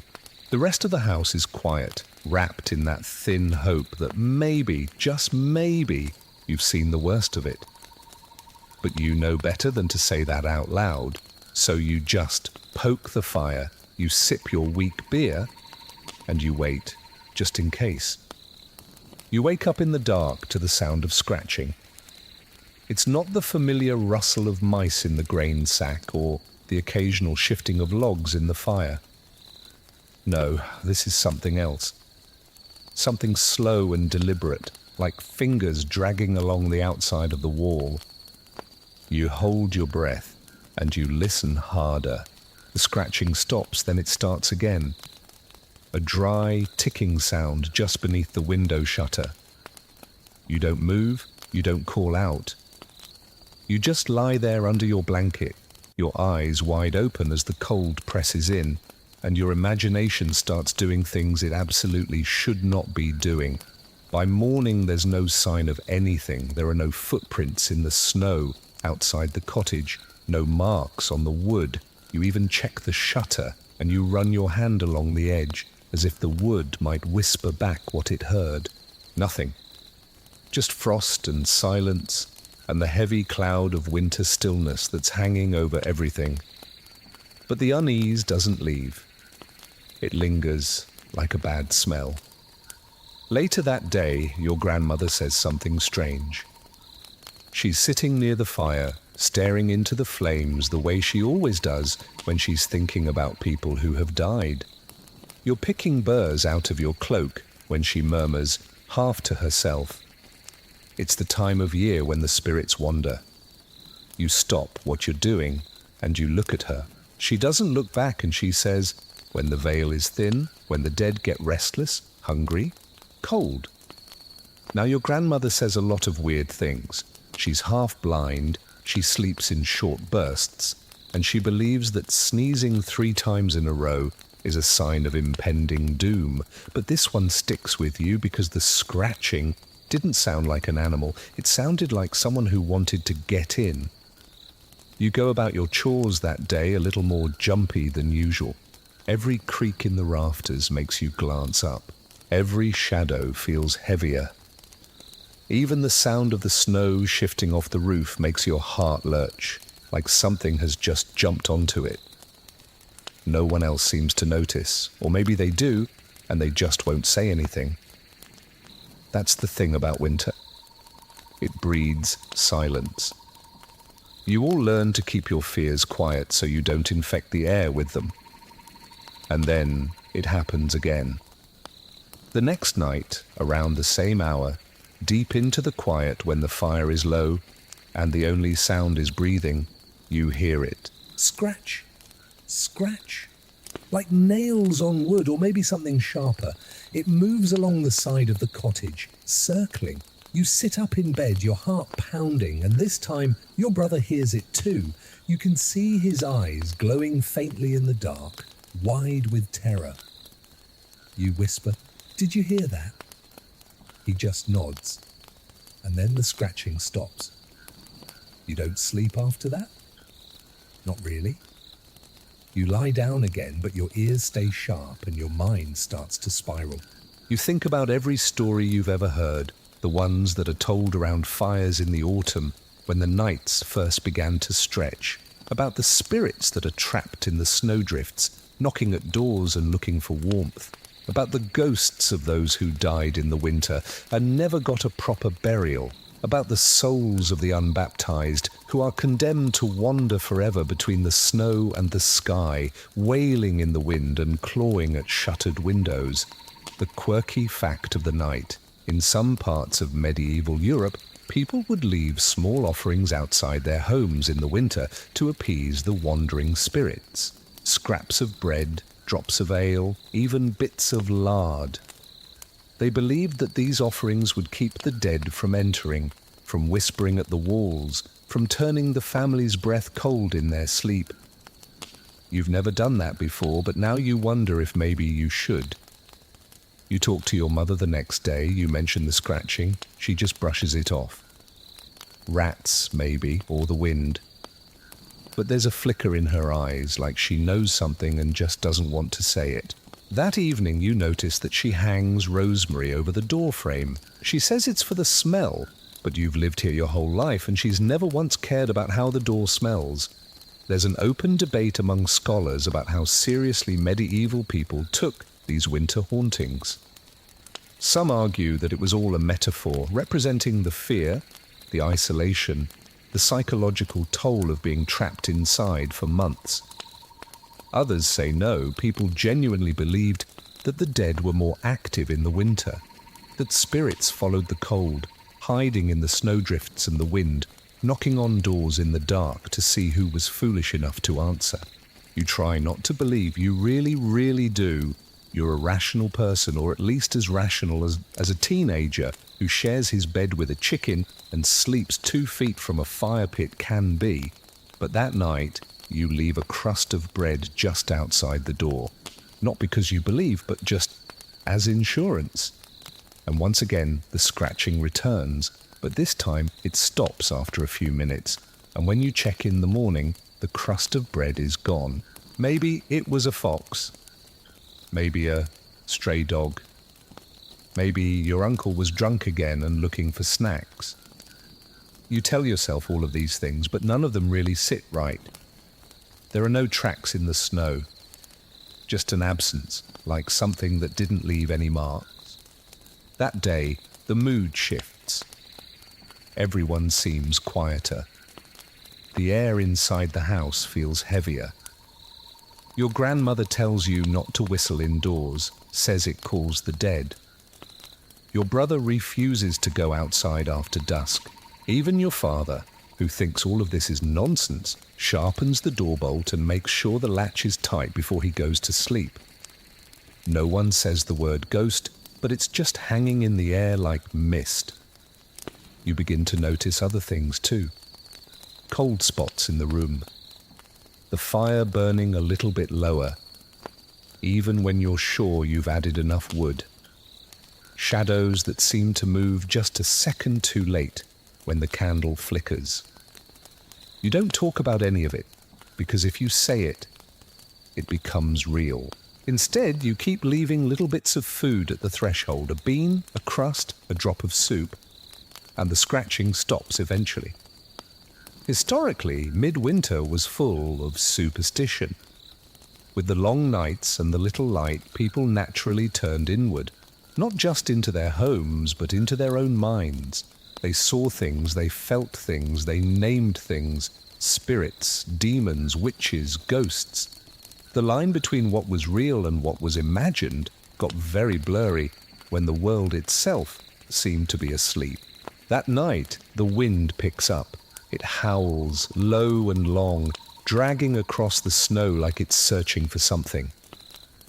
You listen from your bed, all blanketed in fur and fear, and you wonder if anyone else hears the whisper just beneath it. Like a voice, like a plea. You don't answer. And in the morning, the bread is gone again. You can feel it slipping away. One log at a time, one snapped twig, one handful of damp kindling that's been sacrificed to the hearth. The firewood pile is shrinking visibly like it's melting in reverse. You try not to panic, but it's impossible not to notice how fast it's all disappearing. You do the math every single day. You lie awake at night, counting the logs in your head. You know exactly how many fires you can build before that stack just becomes a memory. And then what? Firewood is currency now. It's worth more than silver, more than salt, more than anything you have stashed away in that creaky little chest under your bed. It's what keeps you alive. Without it, there's no warmth, no cooked food, no light, no safety. The fire keeps out the sickness, the wolves, the scratching, and whatever other horrors the winter keeps tucked away beneath its white skirts. The fire is your one solid defense, and it's running low. So, you go out to collect more. Of course you do. You wrap up in every single layer you own. 2 cloaks, 3 scarves, socks under your mittens. You head into the woods with a blunt axe and the last of your optimism. Your brother comes with you. dragging the sled behind him. The snow is deep now, nearly up to your knees, and the cold seeps into your boots with every single step. The trees creak overhead, not in a poetic, nature is so beautiful kind of way, but more like they're warning you to just go home. You don't. The deadfall is harder to find these days. Everyone has been scavenging. What used to be a thick border of brush and logs is now just picked over, bare and brittle. You walk deeper, probably too deep, far enough that the village disappears behind a screen of frost-covered branches, and there's nothing around you but snow, trees, and that ever-present sound of silence. You don't talk much. Talking just wastes energy. Instead, you just grunt and nod and gesture. You find a few branches, a half-rotted stump, a log that looks dry enough to bother with. You hack away at it, your hands stiff and clumsy. Every swing of the axe feels like you're trading your strength for heat that you won't even feel until tonight. Eventually, the sled is about halfway full. Not great, but not terrible.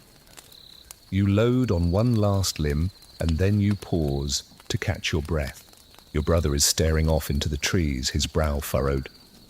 "What?" you ask. He just shrugs. "Thought I saw something move." You both go quiet. You scan the tree line. Nothing. But you don't laugh it off. Not anymore. Not this deep into the winter. Not when you've been hearing scratching at night and the dogs are barking at empty corners. You tighten your cloak and you keep your knife within reach, just in case. It takes twice as long to drag the sled back. The snow just grabs at your boots like it wants to keep you.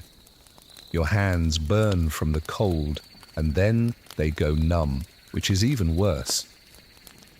The trees seem to close in a little on the way home, as if they're reluctant to let you go. You don't speak again until you see the first roof of the village all covered in soot-stained snow and your muscles finally unclench. Back at home, your mother looks at the sled and she just says, "That's all?" You don't answer. You just stomp the snow off your boots and you head for the fire. Your brother empties the sled without a word. Firewood is being rationed now. You've set strict rules, 1 armful per day, 1 log at a time, and only when the cold becomes absolutely unbearable. No more letting it burn all through the night. You wake up at dawn and you light it fresh each day like a ritual, like an offering. You keep the ashes too. You use them to clean, to insulate the floor, to dust the latrine. Nothing goes to waste. Your quirky fact of the night. In some medieval villages, ash was used in making soap. If you had any fat left over, and that's a big if, you could combine it with lye from hardwood ashes and water to create a rough, often caustic cleaning substance. It worked mostly, assuming you didn't burn your skin off in the process. Medieval cleanliness, 1 part desperation, 2 parts experimentation. But firewood wasn't just about staying warm, it was about survival math. And here's the historical catch. Not all peasants had access to the forests. In many places, the trees were property belonging to the lord, the church, or the crown. Cutting wood without permission was technically theft, punishable theft. Even just gathering fallen branches could be illegal depending on the local law. So, not only did you have to freeze, you had to freeze politely. Historians are still arguing about how harsh these rules really were. Some claim that local lords just turned a blind eye in the winter, understanding that frozen peasants were a lot less useful than warm, obedient ones. Others point to harsh penalties that were handed down for stealing wood, floggings, fines, even the occasional branding. It all depended on where you lived and how well your family was liked. You're not taking any chances. Your family is lucky, sort of. You live close enough to the edge of the woods that you can sneak in before sunrise and haul out what you need without attracting much attention. But the woods are running dry. The other families know it too. Tensions are rising. You hear arguments in the village square over who cut what, who took whose pile, Who left stumps too close to someone's property line? A man punched his neighbour yesterday over a stack of bark and twigs. Bark and twigs, this is where you are now. The cold continues. Inside your home, you sit close to the hearth and you watch the flames dance over your hard-won sticks. You don't get warm exactly, but the fire makes you less cold, which is the best you can really hope for. Your hands thaw just enough to hurt. You pull them back and you wrap them in your cloak. No one speaks. You think about what happens when the wood finally runs out, what you'll have to burn next. The furniture is already gone. Straw bedding, maybe. You've heard of people burning dried dung.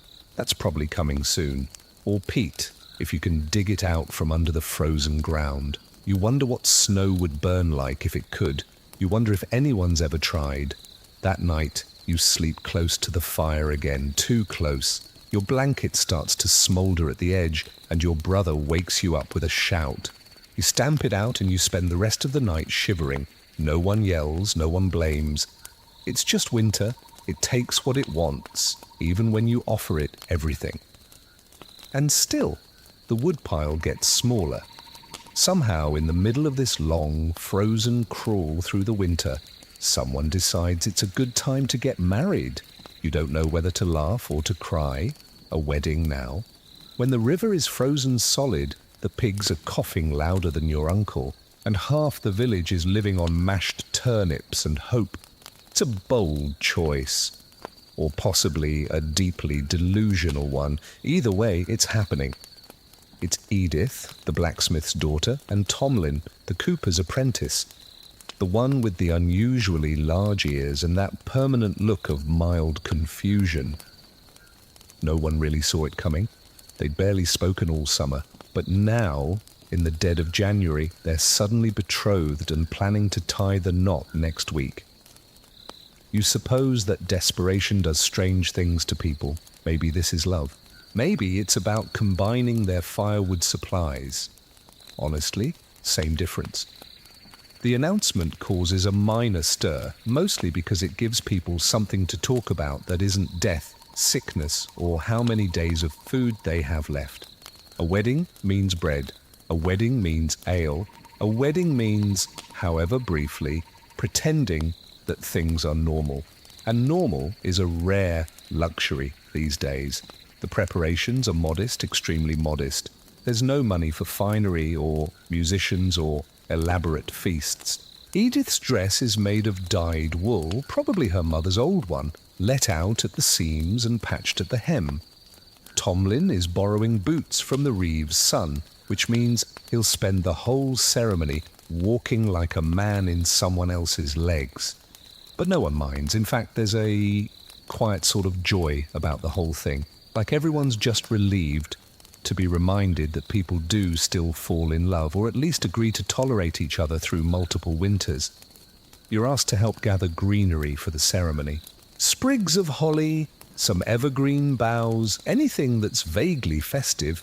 It feels ridiculous, picking through the snowdrifts and looking for something green in a world of white and grey. But you find a few stubborn patches, mostly half-frozen ivy that's clinging to the stone fences. You return to the cottage with your arms full of frozen optimism and your fingers so numb they don't fully bend.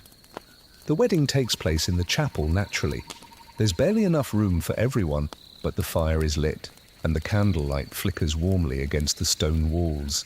The priest mumbles the Latin, half from memory, half from habit.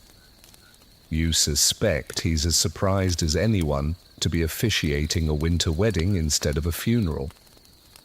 Edith smiles. Tomlin does too, nervously, like he's not sure if this is really happening. They exchange vows that sound more like a truce than a declaration of love, but it works. Everyone claps, or at least thumps their hands together through their mittens.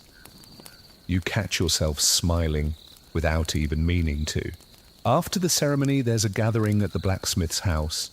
You'd call it a party if the food situation weren't so bleak. Still, people bring what they can. Half a loaf of rye, a crock of pickled beets, one sad chicken that's been boiled to within an inch of its life. There's beer too, not much but enough to warm up the room and loosen a few tongues. Someone plays a tune on a reed pipe. Two people try to dance. One of them falls over. Everyone laughs. It's the happiest the village has been in months. You sit near the hearth, sipping warm beer, and watching the newlyweds take their seats on the wedding bench, a rickety thing that's been dragged out of storage and decorated with ivy, like it's not just a glorified stool. They look exhausted and vaguely terrified, but also proud, like they've just done something brave. You ask your cousin if he thinks they'll last. He just shrugs. If they don't kill each other before spring, maybe. Historically, winter weddings were rare, but not unheard of. Most marriages took place after the harvest, when food was plentiful and dowries could be negotiated with slightly less desperation. But when people needed to merge households for survival, or if there was a pregnancy involved, the timing became less about romance and more about logistics. Your quirky fact for tonight: in some parts of medieval Europe, there was a tradition called a charivari, where villagers would create a raucous procession for the newlyweds, especially mismatched or suspiciously timed ones. They'd bang pots, sing bawdy songs, and sometimes even pelt the couple with old vegetables. Think of it as community hazing with a side of passive aggression. Thankfully, your village skips that part tonight, probably because no one wants to waste a turnip. There's still a debate among historians about how much, say, young couples actually had in their own marriages. Some sources suggest that love matches weren't as rare as people think, that plenty of peasants married for affection, not just for economics. Others argue that families, dowries, and land arrangements played a much larger role, especially in small communities where everyone knew each other's business. In Edith and Tomlin's case, it's likely a mix of both. Or maybe it's just the desire not to have to face February alone. After the beer runs out, people begin to drift home. The snow outside is falling gently now, thick, slow flakes that catch in your hood and stick to your eyelashes. You walk quietly, tired, but oddly uplifted. A wedding doesn't really change anything. The food stores are still low, the wolves are still out there, the firewood is still vanishing, but something in the air feels lighter, if only for a moment. Back at your cottage, the hearth has burned low and everyone is asleep. You hang up your cloak, you stir the embers, and you crawl into bed, still half smiling at the absurdity of it all. Getting married in January. In this cold, with this chaos. You pull the blanket over your head and you think, better them than me. Then you pause. Maybe someday it will be you. Maybe you'll find someone who's worth sharing your stew with. Someone who makes you laugh, even when your toes are frozen and your nose is running and you're living on boiled oats and beer. Maybe winter isn't just something to survive. Maybe, just maybe, it's something to live through with someone. You snort into the blanket. Or maybe that's just indigestion from the pickled beets. Either way, you sleep well. The river freezes in late January, not just a skin of ice along the edges like it was earlier in the season, but a full, solid sheet that stretches from bank to bank. You walk out to see it one morning, your boots crunching over the frostbitten grass, and last autumn's forgotten leaves, which are now preserved in the snow like pressed flowers. The surface of the river glistens under a pale sun, a wide silver ribbon that's so still it seems like the world just forgot to move. You test it, of course. Everyone does. You take a cautious step out, and the ice groans softly beneath you. Just enough sound to remind you that this is nature's tightrope, and you're walking it at your own risk. Your brother runs past you, sliding on his boots and laughing like he's not 90% scarf and 10% recklessness. The village children follow, shrieking and throwing handfuls of powdery snow into the air, each one daring the others to slide farther. It's both beautiful and completely nerve-wracking. Soon, it becomes a daily thing. People start crossing the river on foot, using the ice as a shortcut, instead of slogging all the way around it through the frozen marsh and the wooded trails. The old bridge is nearly buried in snow anyway, so the frozen river feels like a gift for now. By the end of the week, someone has set up a stall on the ice. A wooden cart with a cloth awning and a hand-painted sign that's offering hot broth and boiled eggs. You can't afford the eggs, but the broth is warm and salty and it's worth every crumb of bread you trade for it. The ice becomes a temporary village square. You've seen this before, but it always feels slightly surreal. It's like the season has flipped the world upside down, made the impossible seem normal. A travelling tinker even appears one morning, dragging his sled across the frozen surface like a slow-moving miracle.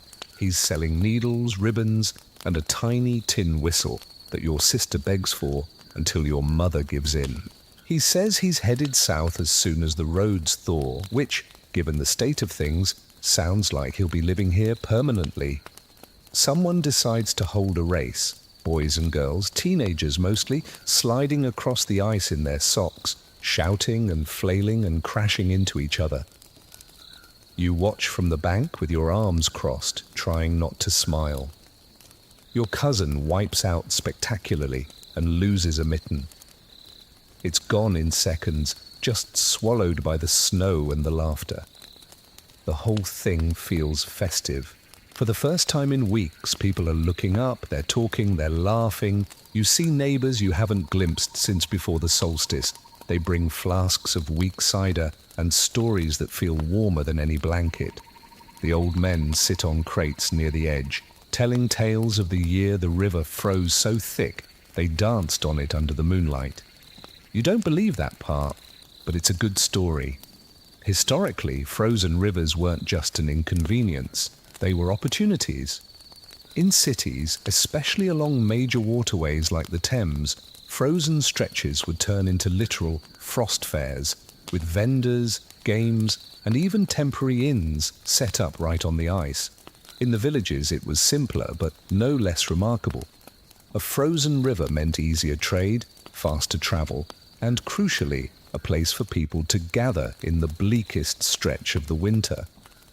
Your quirky fact for the night: in 1536, a man in London roasted an entire pig on the frozen Thames on a spit, with spectators watching. The ice was that thick. Now your village is a bit less theatrical, but someone did bring out a fiddle and tried to play, though the cold warped the strings so badly it sounded like an angry cat with rhythm. Of course, there's a debate among scholars about just how safe these activities were, or how frequent.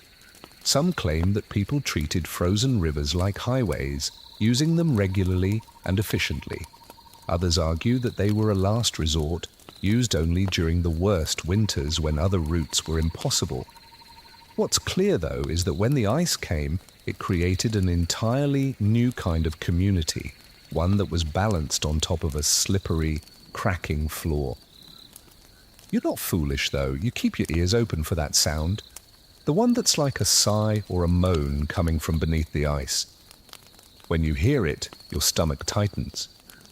It means the river is still alive down there, still moving under its shell, still just waiting for a wrong step. And sure enough, someone makes that wrong step. It happens just after midday during a game of chase.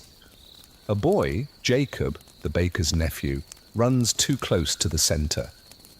There's a sharp crack, a shout, and then the ice just swallows him up like a beast.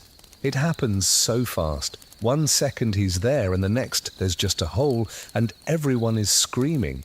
He's pulled out somehow by 2 older boys who lie flat on the ice and haul him free with a rope and some blind luck. He's coughing and sputtering. He's as blue as the sky and he's wrapped in cloaks before anyone can even think. They take him home, half frozen and shaken, and the ice is left quiet again, broken only by the wind and a jagged wound that keeps spreading slowly outward. After that, the river is off limits. The reeve says so, the priest says so, and most importantly, your mother says so. She bans you from even looking at it. The ice gives, she says, just like people. Looks strong, but it breaks when you need it the most. Still, you can't help but sneak a glance at it each morning. It's like checking on an old friend who betrayed you. You want to forgive it, but the trust is broken. Over the next few days, the stalls all disappear. The makeshift broth vendor goes home. The tinker leaves, dragging his sled with a bit more urgency now. The laughter dies down. The ice cracks louder now, especially when the wind blows. It's turning dangerous again. No longer a novelty, but a threat. You sit near the fire that night, thinking about how quickly things can shift. One day, the river is a fairground. The next, it's a grave in waiting. Winter doesn't let you get comfortable. The moment you do, it pulls the ground right out from under your feet, sometimes literally. But for a few days, at least, you had joy. Real joy. Feet slipping, hands clasped, cheeks pink from something other than windburn. A brief thaw in the soul, even if the world stayed frozen. You wrap yourself up in your blanket and you close your eyes, the sound of the cracking ice echoing in your mind. There's always that one person in the village, the one who doesn't quite understand danger, or maybe just chooses not to, or simply lives on a different wavelength than the rest of humanity. In your case, that person is Wilm. He's in his mid-30s, he's bearded, he's missing 2 fingers, and he's constantly grinning like he's in on a joke that no one else finds funny. Wilm is, for lack of a better term, the village idiot. Not in a cruel sense, just a descriptive one. He's a bit touched, as your grandmother would say. He always has been. But he's harmless, in theory, until the day he decides to go racing across the half-melted river like it's a summer meadow. You hear about it from your cousin who bursts into the cottage just before dusk, his eyes wide, his cheeks red from both the cold and the scandal. "Wilm's out on the river," he gasps. "On skates!" Which is not a word you hear very often. Skates? Who owns skates? This is not Holland. This is your village. People here wear boots that are stuffed with straw and hope. Apparently, Wilm fashioned his own out of old bone and some leather straps, which is either brilliant or psychotic, and likely both. He strapped them on this morning. He walked out to the river. He ignored the gaping crack where Jacob fell through last week, and he decided to go for a sprint. You throw on your cloak and you head out, because of course you do.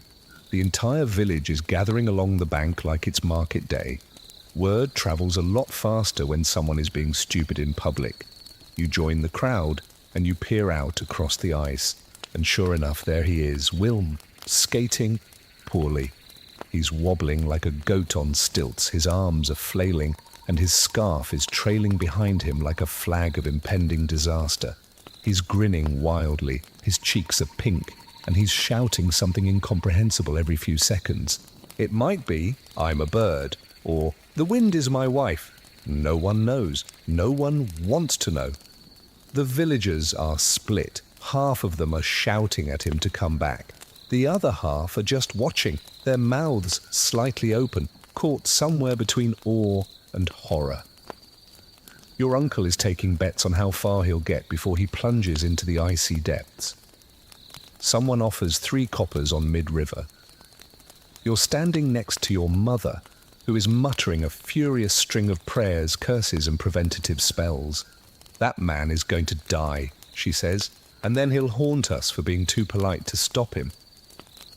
To be fair, Wilm isn't the only one who's gone a bit strange lately.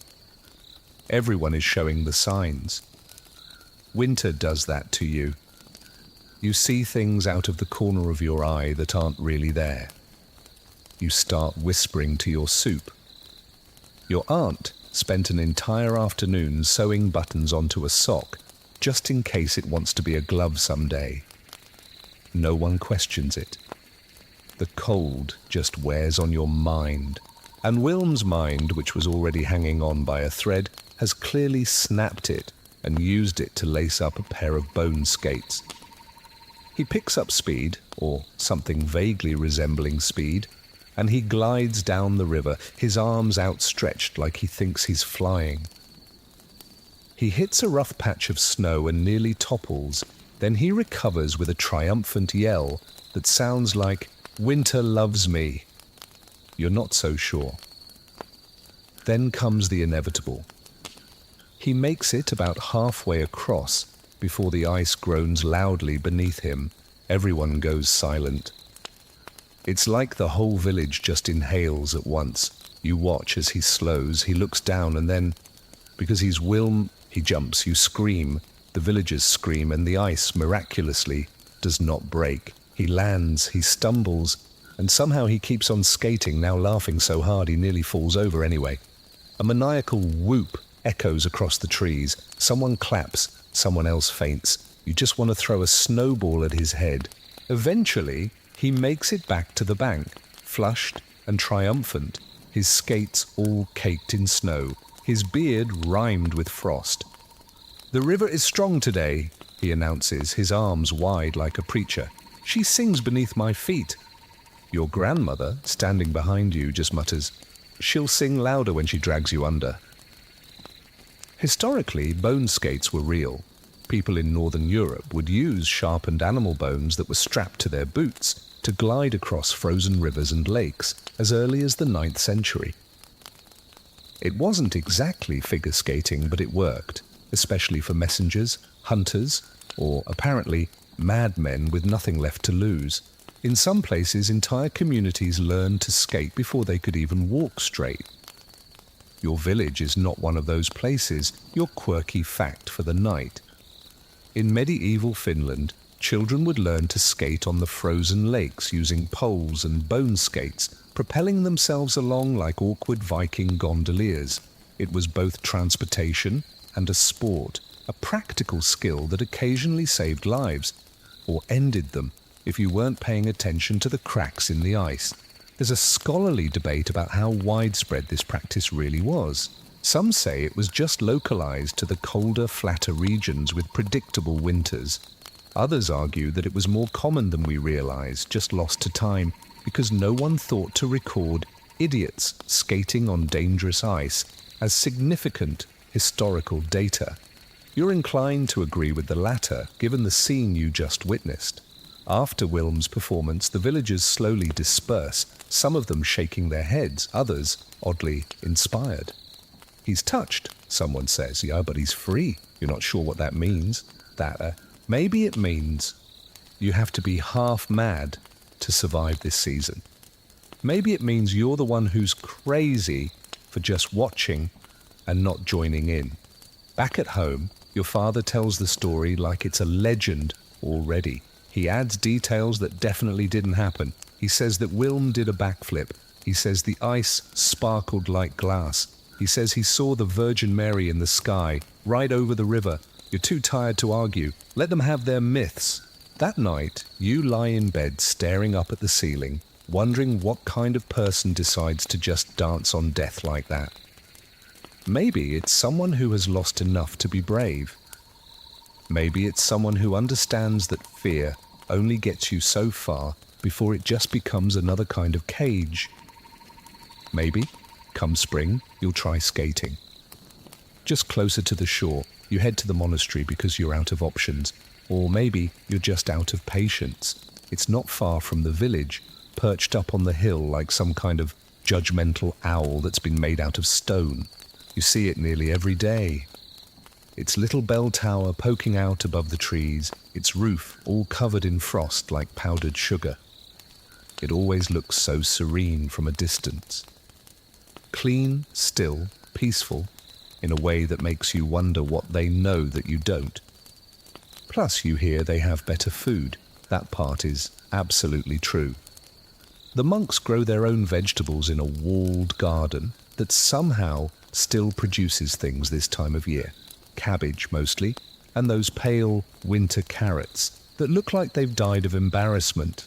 They also have beeswax candles, actual flour, and a cow named Mildred that apparently gives milk out of pure habit and spite. You've had dreams about that cow. your mother sends you with a small offering, a jar of pickled onions, 2 folded linen napkins, and a badly spelled note that asks politely if the monks could spare a loaf of bread or a bit of cheese. She tells you to smile and to use your Sunday manners, which basically means don't tell any jokes about the Virgin Mary and don't chew on anything while you're talking. The path to the monastery winds up through the frozen woods, steep and slick with half-thawed snow. You slip twice. The second time, you land right on your elbow and you curse loud enough to scare a squirrel out of a tree. When you finally reach the gates, your face is red, your knees are wet, and your Sunday manners are hanging on by a thread. A monk greets you. You think his name is Brother Alric, but you've only ever heard him called the tall one with the weird feet. He smiles, he gives you a long look, and then he lets you in without a word. Inside, it's like entering another world. It's quiet, it's warm, it's orderly. The courtyard is swept clean. The stones are all neatly stacked. There are no animal smells. No one is shouting. No one is coughing up something worrying into a pot. You can actually hear your own footsteps. Brother Alric leads you to the kitchen, where another monk is kneading bread with hands that look like loaves themselves. A third one is stirring a pot of something that smells like actual soup, with herbs in it. You feel a little light-headed. One of them offers you a mug of warm cider. You nod so hard your neck cracks. They're generous, more generous than you expected. They give you a small loaf of bread, half a wheel of hard cheese, and a small twist of something they call blessing salt, which smells like rosemary and mystery. You thank them with a bow that's almost a curtsy, and you promise that your mother says, "God be with you," which she didn't, but she probably would have if she'd thought of it. Before you leave, Brother Alric invites you to attend the afternoon prayer service. You don't really want to, but you nod politely because turning down a monk feels like it might curse your family's stew. The chapel is small and dimly lit, but it's warm. The benches are plain. The air smells like wax and pine resin. The monks file in silently. They kneel, they bow, and they begin to chant. Their low, humming voices rise and fall, blending into something that isn't quite music, but it isn't quite not music either. You don't understand the words. They're in Latin or maybe just very tired English. But the sound is soothing, it's comforting. It's the kind of noise that makes your heartbeat slow down. You close your eyes and you just drift somewhere between sleep and memory. Historically, monasteries in medieval Europe weren't just religious centers. They were lifelines. They kept medicinal gardens. They preserved ancient texts. They provided charity to the poor. And they maintained some of the only stable food sources during the harsh winters. The monks were often the best educated men in the region, and the only ones with enough free time to experiment with things like beer recipes or herbal poultices for mysterious rashes. Your quirky fact for tonight: many monks wore wool undergarments in the winter, but they deliberately slept without them to try and embrace the discomfort and purify themselves through suffering. Some even slept on cold stone floors or fasted for days, not because they had to, but because they believed that spiritual clarity came bundled with frostbite. Your personal opinion? Spiritual clarity can wait until after spring. Scholars often debate the role that monasteries played in rural communities. Were they sanctuaries, institutions of control, sources of genuine charity, or just well-fed landlords in robes? The answer, as usual, is yes, all of the above. Monks could be compassionate healers, strict enforcers, or grumpy middlemen with surprisingly sharp elbows at the bread table. It all depended on the abbey. Yours seems to fall on the gentler side, though you suspect the head monk could win a fist fight if he was pushed. After the service, Brother Alric walks you back down the hill. He doesn't say much, but he does ask how your family is faring. You tell him the truth, more or less. That you're managing, that no one is sick right now, that the firewood is going fast and the stew is getting thin. He nods slowly, like he hears that kind of thing a lot. Maybe too much. At the edge of the village, he pauses. The cold tests everything, he says. Your faith, your patience, your neighbors. Then he smiles gently. Don't fail the test just because it's hard. You're not entirely sure what that means, but it sounds very monk-like, so you just nod. He turns and he walks back toward the monastery, his steps leaving a clean, straight trail in the snow. When you get home, your mother inspects the cheese like it's some kind of holy relic. Your father gives the bread a reverent sniff. The blessing salt goes directly into the stew pot, and everyone leans a little bit closer to inhale the suddenly upgraded aroma. That night, you eat slowly, chewing each bite like you're memorizing it. It tastes real, like food from before the snow, like something that might actually carry you through to the spring. Later, lying in bed, you think about the monks, all wrapped up in their robes, waking up in cold stone rooms to sing into the quiet. You wonder if they ever feel afraid, or if their prayers really work, or if they just know how to wait better than the rest of you. You fall asleep thinking about the chant, the warm cider, and the sudden peace you felt for those few quiet minutes. Maybe faith doesn't melt the snow, but it makes the cold feel a little less personal. You didn't mean to start daydreaming about leaving, it just sort of happened. Maybe it's because the snow has been falling in the exact same way for the last 7 days straight. Or maybe it's because you caught yourself just staring at the frost on the window like it might melt if you glared at it hard enough. Either way, the thought just creeps in. What if you didn't stay?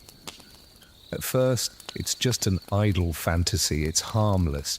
You imagine packing a bag, slipping out early in the morning, your boots all wrapped in rags and just heading somewhere. Anywhere.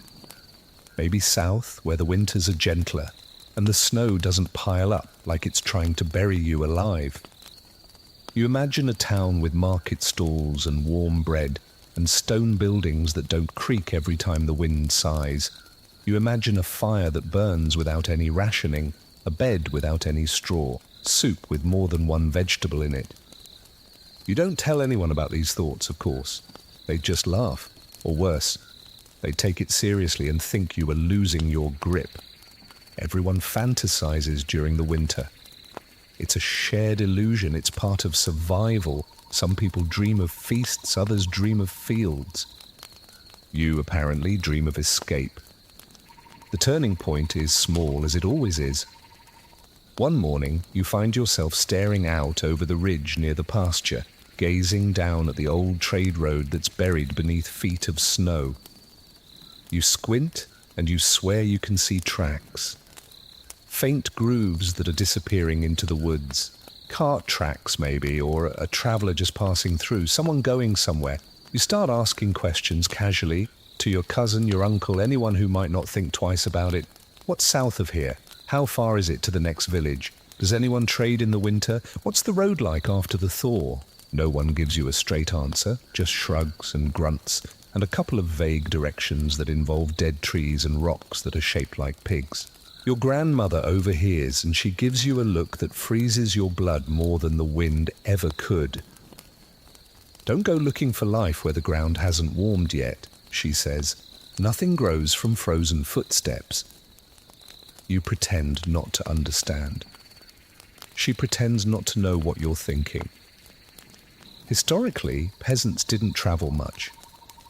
You stayed where you were born. You worked the same land that your parents worked, and you died under the same roof you were likely born beneath. But there were exceptions. Seasonal labourers, pilgrims, peddlers, the occasional runaway. Freedom was rare, but it wasn't impossible. And in a season like this, when the air seems to be full of waiting, even impossible things start to feel plausible. Your quirky fact for tonight. There were documented cases of peasants who simply just walked away. They'd pack a bundle, they'd leave in the night, and they'd go try their luck somewhere else. Some of them joined monasteries, others vanished into the forests and re-emerged as bandits.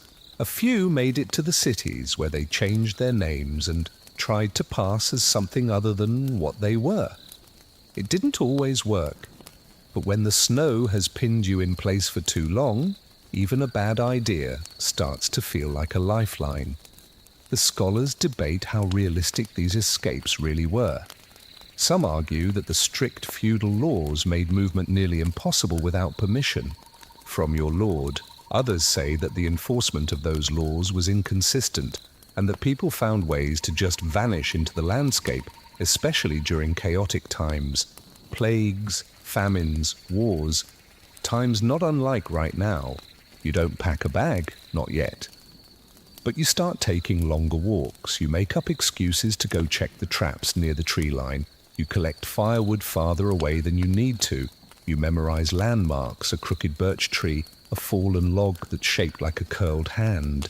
You feel the pull of the road like a thread that's been stitched into your ribs, tugging gently, insistently. And yet, you never quite step past that invisible border, the point where the familiar just gives way to the unknown.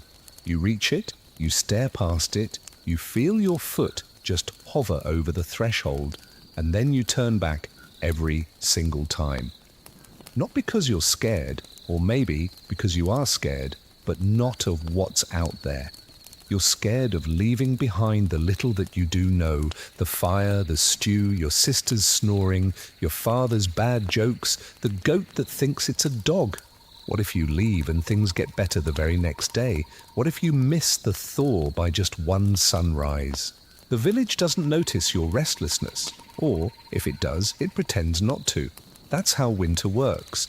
Everyone just agrees not to look too closely at each other's breaking points. You all just pretend to be fine, like your mind isn't crawling the walls while your body just sits motionless by the fire. One afternoon, while you're trimming the hooves of a miserable pig, you ask your brother if he's ever thought about leaving. He just blinks at you like you've suddenly grown antlers. Leave and go where? You just shrug. South or west? Maybe to the sea? He laughs. He actually laughs. And do what? Sell snow to someone who already hates the winter?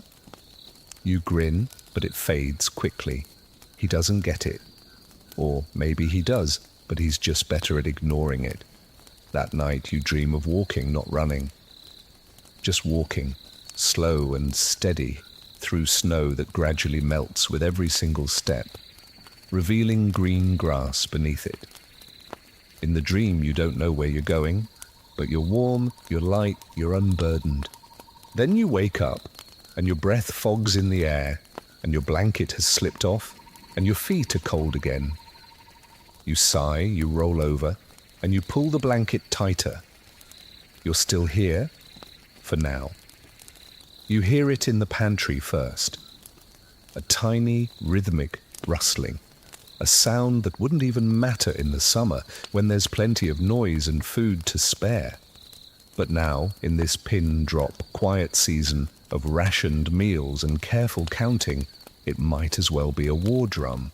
You freeze mid-step, your spoon still in your hand, and you just listen. There it is again. Skitter, scratch, chew. You set the spoon down very, very carefully. You open the pantry door, and there it is. A mouse as bold as sin just sitting in the sack of oats like it pays rent. It stares at you, its whiskers twitching, then it scurries away into the shadows with all the grace of a smug little criminal. You don't scream, but it's a close call. You sigh instead, and for some reason, that feels worse. Your mother takes the news as if you've just reported a murder. She storms in, her apron flapping, a broom in her hand, and she launches into a full-scale inspection of the pantry with the grim efficiency of someone who has dealt with this before. She finds droppings, chewed corners, a half-eaten apple that might have been the last one that wasn't all wrinkled into oblivion. She swears under her breath, which means it's serious. The mice are in again. This happens every winter, of course. You know that. They come in with the cold, sniffing out anything that's edible, squeezing through holes that are the width of a coin, but it never fails to feel like a betrayal. You worked so hard to save what little you had, carefully layering straw, sealing up the sacks with cloth, hanging the cheeses high, and tucking the dried beans into jars. You thought you were safe, but you weren't. You never are. That night, your father sets traps, simple ones, bent branches, little bits of meat, a small flat stone that has seen more executions than it has dinner plates. Your brother tries to improve one of them, using a carved spring mechanism, and he nearly takes off a finger. You post watch over the pantry for half an hour before you just give up, your eyes dry from staring into the darkness, and your ears ringing with phantom squeaks. In the morning, you check the traps. One of them is sprung, one of them is empty, and one of them has a very dead, very small mouse beneath it. You bury it in the snow out back like a tiny little funeral you don't want to talk about. Still, the damage is done. A good portion of the oats are spoiled. Some of them were meant for soup, others for the mule. You've just lost a week's worth of meals and the mice don't care. You imagine them somewhere nearby, their bellies full, giggling in mouse language about how soft your cheese was and how poorly you tied your sacks. You grit your teeth and you check every single corner of the house again. Historically, rodents were a constant, exhausting enemy in medieval homes, especially in the winter. The lack of sanitation, combined with the warm straw floors and the abundant hiding spots, created a perfect mouse utopia. And the food stores, that was a mouse banquet. It wasn't just about the food that they ate, it was about what they ruined. One hole in a sack of grain, and mold could take the whole thing. One chewed edge on a wheel of cheese, and suddenly no one wanted to touch it, even if they were starving. Your quirky fact for the night: in some medieval communities, people held actual trials for animals. Yes, trials. Mice, rats, pigs, even insects were brought before ecclesiastical courts, accused of theft or destruction, and sometimes they were sentenced to exile or to death. There are written records of rats being warned to leave the premises or else face divine punishment. How they were expected to read the notice is unclear. Scholars debate how literal these trials really were. Some think it was symbolic, more of a ritual, a public way of acknowledging the helplessness of the people and pleading for divine assistance. Others argue it was deadly serious. In an age where every single scrap of food mattered, seeing your stores destroyed by vermin wasn't just unfortunate, it was a crisis, and desperate people make weird legal choices. Back in your home, the mice become a full-time obsession. Every scuffle in the wall sends a chill down your spine. Every squeak feels personal. You sleep lighter, dreaming of tiny feet creeping over your face, of oats just vanishing before your eyes. Your mother starts sprinkling dried mint near the sacks.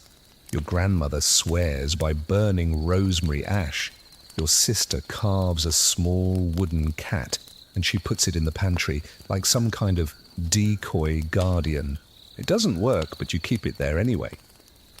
You also try a cat briefly. A mangy thing your cousin finds out in the barn. It's more bones than fur, with eyes like dying coals. You bring it home, you feed it some scraps, and you wait for it to do its job. It ignores the mice entirely. It spends most of its time curled up in the warmest corner of the house, snoring and refusing to move unless food is involved. You begin to suspect that it's in league with the mice.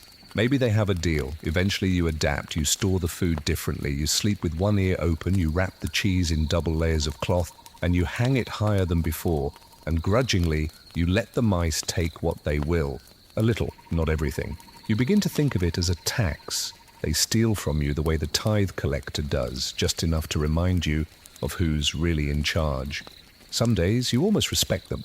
Their audacity, their resilience, how they carve tunnels in the walls, raise their families in the rafters, and thrive in a place where even the humans are struggling just to get by. You imagine them as a tiny mirror version of your village, arguing over scraps, complaining about the cold, and wondering how long this winter is going to last. But then they eat your last apple, and you throw a boot at the wall. The boot leaves a dent. The mice remain unfazed. Winter marches on.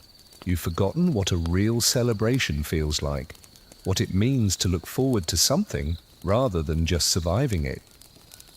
But then one morning, someone says the words out loud, almost too casually to be real. Tomorrow's Christmas. You blink. Not because you're surprised by the calendar. Your mother has been tracking the days in charcoal slashes above the hearth. But because it doesn't feel like Christmas, not even a little. It just feels like late January and early November and a bad dream all at once. But still, the word just hangs there in the air like wood smoke. Christmas. The announcement stirs something. People sit up straighter. The usual morning silence at breakfast is broken with small, reluctant questions. Will there be mass? Is there any beer left? Do we have any flour? The mood shifts, only slightly, but enough that you can feel it in your bones. A pulse of memory, of better years. Preparations begin the way that everything begins in the winter, slowly, carefully, and with very low expectations. The cottage is already half decorated with practical greenery, rosemary over the lintel, dried ivy near the hearth. But your sister scours the woods for a few fresh branches, some berries, and miraculously a single sprig of mistletoe that hasn't frozen to dust. She holds it up like it's a trophy. Your mother tells her to hang it by the window and not to get any ideas. There's not much to cook with, but everyone pitches in. Your father pulls out the emergency flour, just enough for one dense, flat cake that's been sweetened with dried fruit soaked in watered-down ale. Your mother adds herbs to the turnip stew, and she calls it festive. You offer to help, and she makes you peel onions, lots of them. You don't complain. It's the most hopeful chore you've had in weeks. The village starts to stir too. Neighbours exchange small things, half a loaf of bread, a candle, a tiny bag of salt. It's all bartered, of course. No one has any coin. But there's an energy to it, like everyone just agrees to pause the despair for one day. A truce, a warm flicker of kindness before the cold rolls in again. You head to the chapel for Mass with your brother, walking the familiar path with numb feet and wind-chapped faces. The bell rings weakly in the tower, the clapper half frozen, but still ringing all the same. Inside, the chapel is packed. You haven't seen this many people in one place since the harvest feast, and even then they looked less tired. Now they just sit close for warmth, more than for piety. Their heads bowed under their hoods and scarves, their eyes flickering in the candlelight like they're afraid to believe in something too much. Father Oswin's sermon is short. His fingers are visibly shaking, but he speaks of hope, of endurance, of a season that eventually yields to light. He tells the story of the Christ child wrapped in swaddling clothes, born in a stable and surrounded by animals. You look around the chapel and you realize that half the congregation still smells faintly of goat and damp straw. The irony isn't lost on you. Then comes the singing. Soft, unsure but real. Latin words you barely understand, sung with cracked lips and tired voices. You join in hesitantly at first, then louder. The acoustics in the chapel are forgiving. They make everyone sound better than they really are. You close your eyes and you just sing, and for a minute, the cold is gone. Historically, Christmas in medieval villages wasn't the glittering holiday of the modern imagination. It was a brief, precious break in the long stretch of winter. A time to feast if possible, to worship, to visit your neighbours, and perhaps most importantly, to remember that joy was still allowed. It wasn't always about presents or pageantry. Sometimes it was just about trying. Your quirky fact for the night: medieval Christmases often stretched for 12 full days. Yes, the origin of that song culminating in Twelfth Night, which was usually the most raucous of the bunch. But in poor villages, those days just blurred into the same routines: prayer, eating what little could be spared, and maybe, just maybe, a game or two in the snow if the sun made an appearance. There's a scholarly debate about how widespread and elaborate the Christmas celebrations were in rural communities. Some historians argue that most peasants barely celebrated at all, that they were too poor, too cold, too focused on survival. Others say the opposite, that these rare, sanctioned breaks in the hardship were sacred, and that people found ways to honour them, even if it was only with shared bread and candlelight. Your village seems to fall somewhere in the middle, determined not to let the day pass unmarked, but too tired to pretend it's anything more than symbolic. After Mass, the villagers gather outside, huddled in groups, exchanging greetings with hands that never leave their cloaks.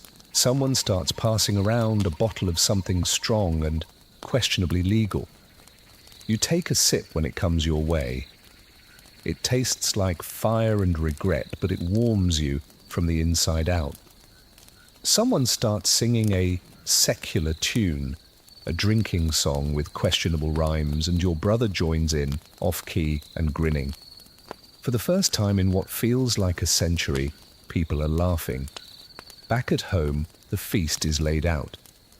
An onion pie that's mostly crust, some hard cheese, the stew with extra herbs, and that dense little fruitcake that's now slightly burned at the edges. You all sit around the fire and you eat slowly, savouring each bite like it might be the last thing you ever taste. You pass the beer around, you share quiet toasts, and you pretend the walls aren't covered in frost. After the meal, you tell stories.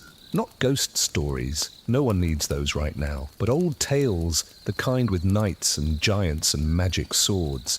Your grandfather tells one about a talking goose who saves a village from starvation.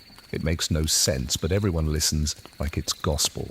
You find yourself laughing again. Real laughter, not nervous, not bitter, just joy. Later you step outside, the sky is impossibly clear. The stars are so bright they look like they might just fall down at any moment.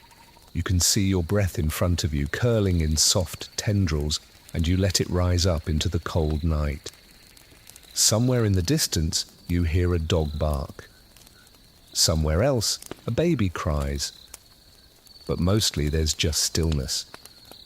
You stand there a moment longer, watching the smoke from your chimney curl up into the stars, and you think, we made it this far. And that, for now, is enough. You notice it first on your left big toe, a strange sort of numbness. Not the usual sting of the cold, but a deeper sensation, like your skin has turned into something else. You press your thumb against it and you feel nothing, not even the pressure. You peel off your boot, then the rag that's wrapped around your foot, and your stomach just drops. The toe is pale, almost white, with the faintest hint of blue creeping in around the nail. You just sit there, staring at it like you've just seen your own body betray you. Your mother confirms it with a grim nod. Frostbite, she says, without much surprise. You've been out too long these days. She doesn't say it unkindly, but it lands hard anyway because she's right. You've been pushing it, hauling wood and fodder, checking the traps deeper into the forest, stomping down the snow paths like you've got somewhere to be. Anything to stay busy, anything to keep from sitting still long enough to hear your own thoughts. She goes straight to the remedies. First, she dunks your foot into a basin of snow melt, so cold it makes your spine tighten up like a drawn bow. Then she wraps the toe in a rag that's been soaked in, of all things, goose fat. It's been warmed slightly, not hot, just enough to feel like maybe this isn't how toes die. You'll keep it, she mutters, more to herself than to you. I think. If you're lucky. You just nod like you're fine, but you're not. That toe has carried you through fields, down forest paths, into and out of the chapel. You've kicked stones with it, you've stepped on slugs with it, you've danced badly with it at the harvest feast. It's yours, and now it's half dead, just sitting there like a pale little bean, waiting to fall off. By evening, the rest of your foot has started to ache. You've gone from toe pride to full body panic in less than 12 hours. Your grandmother, ever the historian of home remedies, offers up several options. A poultice of mashed onion and salt, a compress that's been made of sour milk and moss, and her personal favourite, holding your foot over a steaming pot of cabbage until you can feel the shame returning to your skin. You try the cabbage, it works, sort of. You also now associate cabbage with pain. Historically, frostbite was a constant threat in the winter. Not that medieval people had a word for it. They called it winter's rot or the chill wound, and half the time they just ignored it until their toes turned black and dropped off. Warmth was rationed. Socks were a luxury. Boots were sometimes shared or passed down from someone who had bigger feet and lower standards. Losing a toe wasn't just painful. It was a risk to your livelihood. You can't plough fields or haul carts if you're limping. Your quirky fact for the night. In the 14th century, some folk healers believed that tying a strip of sheep's wool around a frostbitten limb and reciting the right prayer at midnight could reverse the damage. The catch? The prayer had to be whispered while you were holding your breath. If you inhaled, you had to start all over again. You try it, just in case. You can't tell if it works, but you do feel light-headed and slightly ridiculous afterward. Your father doesn't laugh at the situation, but he does give you a look that says, "This is why we don't wander past the tree line when the wind bites." He's right, of course, but you still resent it. You didn't do anything reckless, not really. You just stayed out a little too long. You took a few extra minutes hauling kindling. You got distracted watching the way the icicles drip under the sun, even though the sun has no warmth to offer. You were just tired of being indoors, of staring at the same walls, hearing the same coughs, and feeling the same dread. And now you're stuck, quite literally. Your foot is up, it's wrapped in layers of cloth, and you're just sitting by the fire like a fallen warrior. Your sister draws eyes on your crutch, and she names it Sir Limps-a-Lot. You don't laugh, but you also don't throw it at her. Small growth. Your mother keeps checking on the toe. She presses it with her thumb every few hours, and she mutters about circulation. You pretend it doesn't freak you out. But every time she frowns slightly and says, "Still cold," you feel a shiver that has nothing to do with the wind. There's no doctor to call, of course, no healer with magic balms, just guesswork and goose fat and hope. You hear stories of people soaking their frostbitten hands in warm beer, of shepherds warming their feet in the bellies of sheep, of unlucky travellers who return from long walks with only 7 fingers and a new respect for fire. The stories are meant to be cautionary, but they're also comforting. It's happened before. People have survived it. Some of them even walked again. Still, it changes things. You can't do your share of the work. You feel useless watching your brother haul in the wood while you're just peeling apples from a chair, your foot sticking out like a loaf of undercooked bread. You hate it. The stillness, the feeling of being fragile. And more than anything, you're scared. Scared that one day soon, your mother will unwrap the bandage, she'll press her thumb to the skin, and she'll feel nothing. Scared that she'll meet your eyes, and you'll both just understand, silently, that the toe is done, that it's yours, only in memory now. But then one morning, there's a change. You wake up to the fire crackling, your blankets half kicked off, and a dull ache that's running through your foot like someone is playing a violin on your nerve endings. You shout loudly. Your mother rushes over. You just point to your toe. "It hurts," you gasp, like it's the worst thing that has ever happened. She smiles. She actually smiles. Because pain means blood. Pain means warmth. Pain means you might just keep the thing after all. It still aches for days, but now it's your ache, you own it. You flex the toe when no one's looking, just to feel it throb. It's the weirdest form of gratitude you've ever experienced. Winter still wants to take pieces of you, but not this one. Not yet. The crows come back first. Not in flocks exactly, just 2 or 3 at a time, black against the white sky, circling low and slow over the village like they're scouting for weakness. You see them land near the compost pile, pecking half-heartedly at the frozen scraps.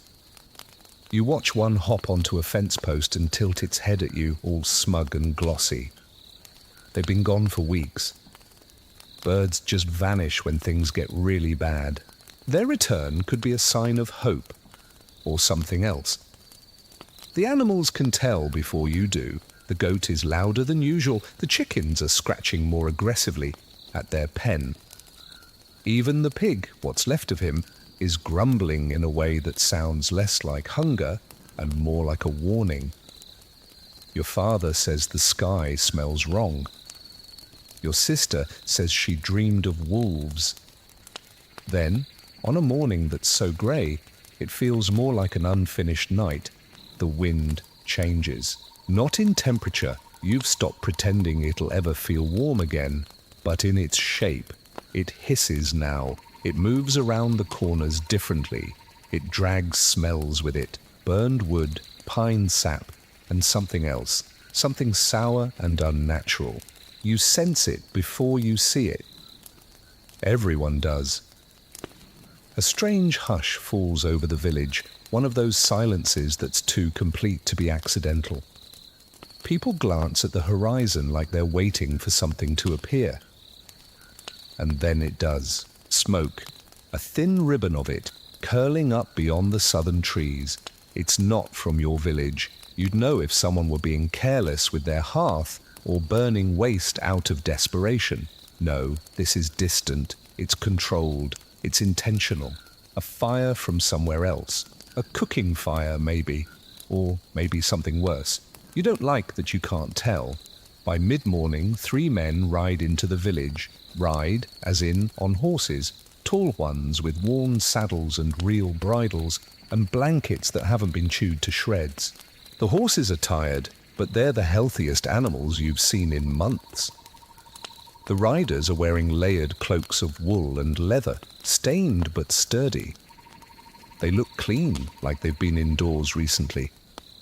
You all gather to watch them approach, not in a hostile way, but more like people who are spotting a comet. Fascinated, suspicious, and very aware of how little control you have over what comes next. One of the men raises a hand in greeting, his fingers bare and chapped. "Travellers," he calls out. No trouble. No one moves. Your Reeve, who has spent most of the winter hiding behind his door, with a spade, finally steps forward. "What do you want?" The lead rider dismounts. He's younger than you expected, mid-20s maybe, with a scar down his jaw and eyes that have seen things you'd rather not imagine. "Rest," he says simply. "A night, maybe 2. Then we move on." "From where? Does it matter?" He offers a wry smile. Everywhere. You don't trust him? No one does. But the village is too tired to argue. There's a small stable, barely a shelter at all, but the horses are led there. The men are given space in the longhouse by the chapel. You hear whispers all day. Are they scouts, bandits, messengers? One rumour says they're the king's men, come to see how many peasants are still breathing. Another one says they're carrying sickness. By evening, the tension thickens. You all gather near the fire, your mother chopping onions with more force than is necessary. Your father is oiling a knife he hasn't needed in months. Your sister pretends she's not listening to every sound that's coming from outside the cottage. You just lie on your side, pretending not to think about wolves. That night, one of the travellers sings a low, rolling tune, like something from across the sea. You can hear it through the cracks in the wall. There are no words, just a melody. It's beautiful, it's haunting. It's a song for ghosts. Historically, travellers in the winter were rare and risky. The cold made the roads impossible, and the threat of bandits was even worse when everyone was hungry. But there were still messengers, peddlers, and soldiers who braved the snow. Some of them carried news, others carried disease. In the hard seasons, anyone who was unfamiliar could mean salvation or disaster. Your quirky fact for tonight. During famines or plagues, some villages would post lookouts specifically to watch for travellers, and some even refused to let strangers enter unless they brought offerings or had proper documents. In extreme cases, travellers were turned away with torches and pitchforks, not out of cruelty, but out of fear. Sometimes, kindness could kill you. There's no scholarly consensus on how villages navigated these interactions. Some records suggest generosity, sheltering pilgrims, feeding vagrants. Others tell darker tales of strangers being attacked, their belongings stolen, their bodies buried in secret beneath the snow. Hospitality was a gamble, one that the hungry couldn't always afford to make. The next morning, one of the riders visits your cottage. He knocks politely. When your father opens the door, the man just smiles and he tips his head. "Heard you have a strong mule," he says. "We're short on one." Your father narrows his eyes. "We don't trade animals." "I'm not asking for a trade," the man replies. "Just a loan, a few miles, then we'll return him." "We don't loan either." There's a pause. The man doesn't argue, he doesn't threaten, he just nods, and he walks away. But the unease doesn't leave. Later, you find a dead chicken near the fence, its throat torn. It hasn't been eaten, just killed. A fox, maybe, or something else. That evening, the travellers leave. There's no ceremony, no farewells, just the sound of hooves crunching in the snow, and then silence in their wake. They don't take anything as far as anyone can tell, but you all feel lighter once they're gone. Still the smoke remains. Days later, still curling up from the trees in the south, whispering something you don't understand. A warning, a signal, or just someone else trying to survive. You stand near the ridge and you watch it drift skyward, thinking about those men, about what they've seen, about what else is out there in this frozen world. Then you turn, you head back home, and you lock the door behind you, just in case. It starts with a cough, one of those shallow, dry ones that echoes too loudly in the stillness of the cottage. At first, no one mentions it. People cough all the time in the winter. The smoke, the dust, the cold air, the straw mites, whatever is floating off the goat. It's nothing. Just a tickle, just dryness, just something that will go away. But it doesn't. It spreads. Your sister is the first one to really feel it. The next day she can't get out of bed. She's flushed, she's sweating in the cold, she's muttering nonsense into the blankets. You sit beside her, dabbing her forehead with a damp cloth and watching her eyes roll back like she's trying to escape into her own mind. You try not to panic. This isn't new. Sickness comes every winter. You've made it through before, but something about this feels heavier. By evening, your mother starts coughing too. There's no question now. It's in the house. Your grandmother lights 3 candles and she sets them in the window. Not for light, but for protection. She whispers a prayer under her breath, the same one she said during the fever years, the one that's half Latin and half pure desperation. You remember it? You hated it then too. Your father says it's just a winter flux. It's the air, not the devil. but his face is pale and his lips are pressed so tight they've turned white. He moves through the cottage like someone who's walking through fog. Steady, cautious, not sure what he's about to step on. By the third day, you start coughing too. Not much, just enough to make your chest feel hollow. You don't say anything. You just keep boiling water, fetching herbs, forcing broth down your sister's throat while she fights you with a surprising amount of strength for someone who is burning up like a torch. The smell changes. The cottage smells like sickness now, like sweat and sour breath and boiled onions and fear. The fire crackles, but it brings no comfort. You don't sleep much. The nights just blur into these long stretches of half dreaming, half listening for the next cough, the next groan, the moment when something gets worse.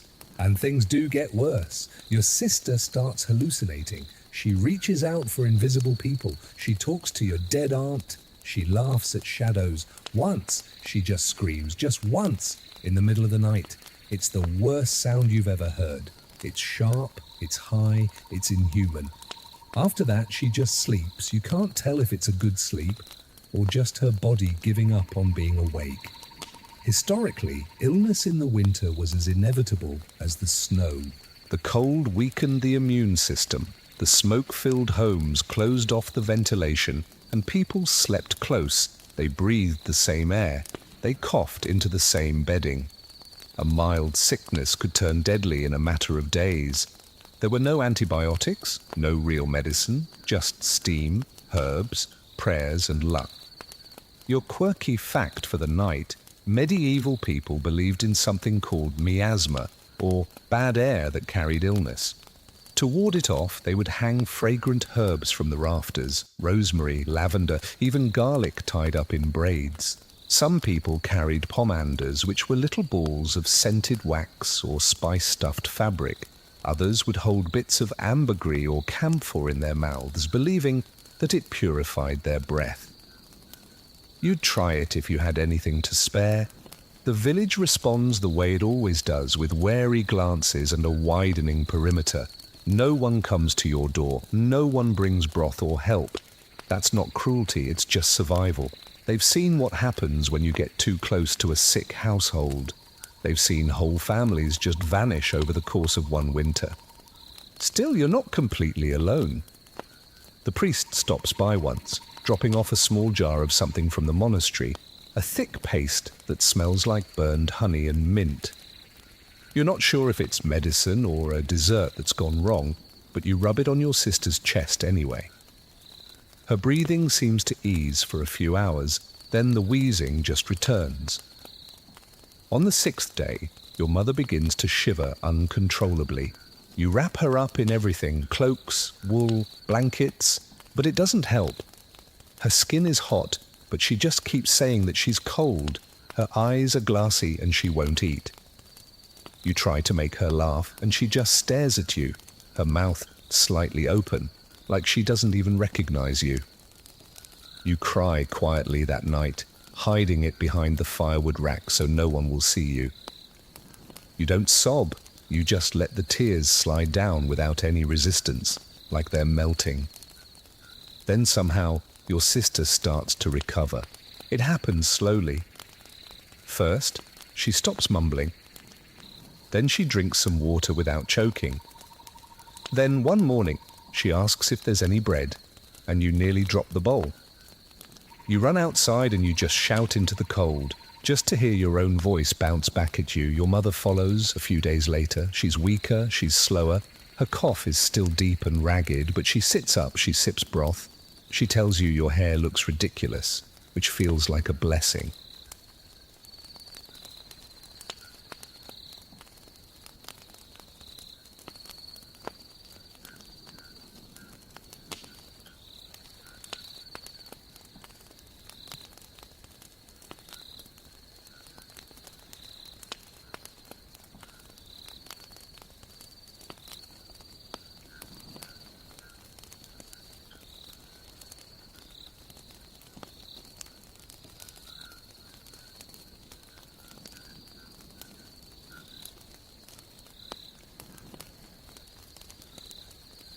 Sometimes no one even buried them until the spring.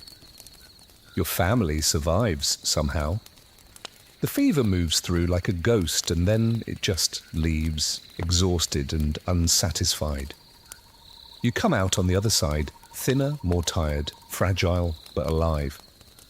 You no longer take that for granted. That first morning when you wake up and you realize that no one is coughing, you just lie there, listening, not moving, not even breathing for a moment. Then slowly, you smile. It's the softest moment of the whole winter, the kind that makes you think, maybe we're past the worst of it. You don't say it out loud, of course. You're not stupid. The snow begins to change, not all at once, and not in any dramatic, poetic way. It's still cold, it's still heavy, it's still everywhere. But it's different. It's wetter, it's denser, the kind that sticks to your boots in sodden clumps and makes your knees ache just from walking. It falls in thick, lazy flakes now, like even the sky is too tired to keep up the hard frost.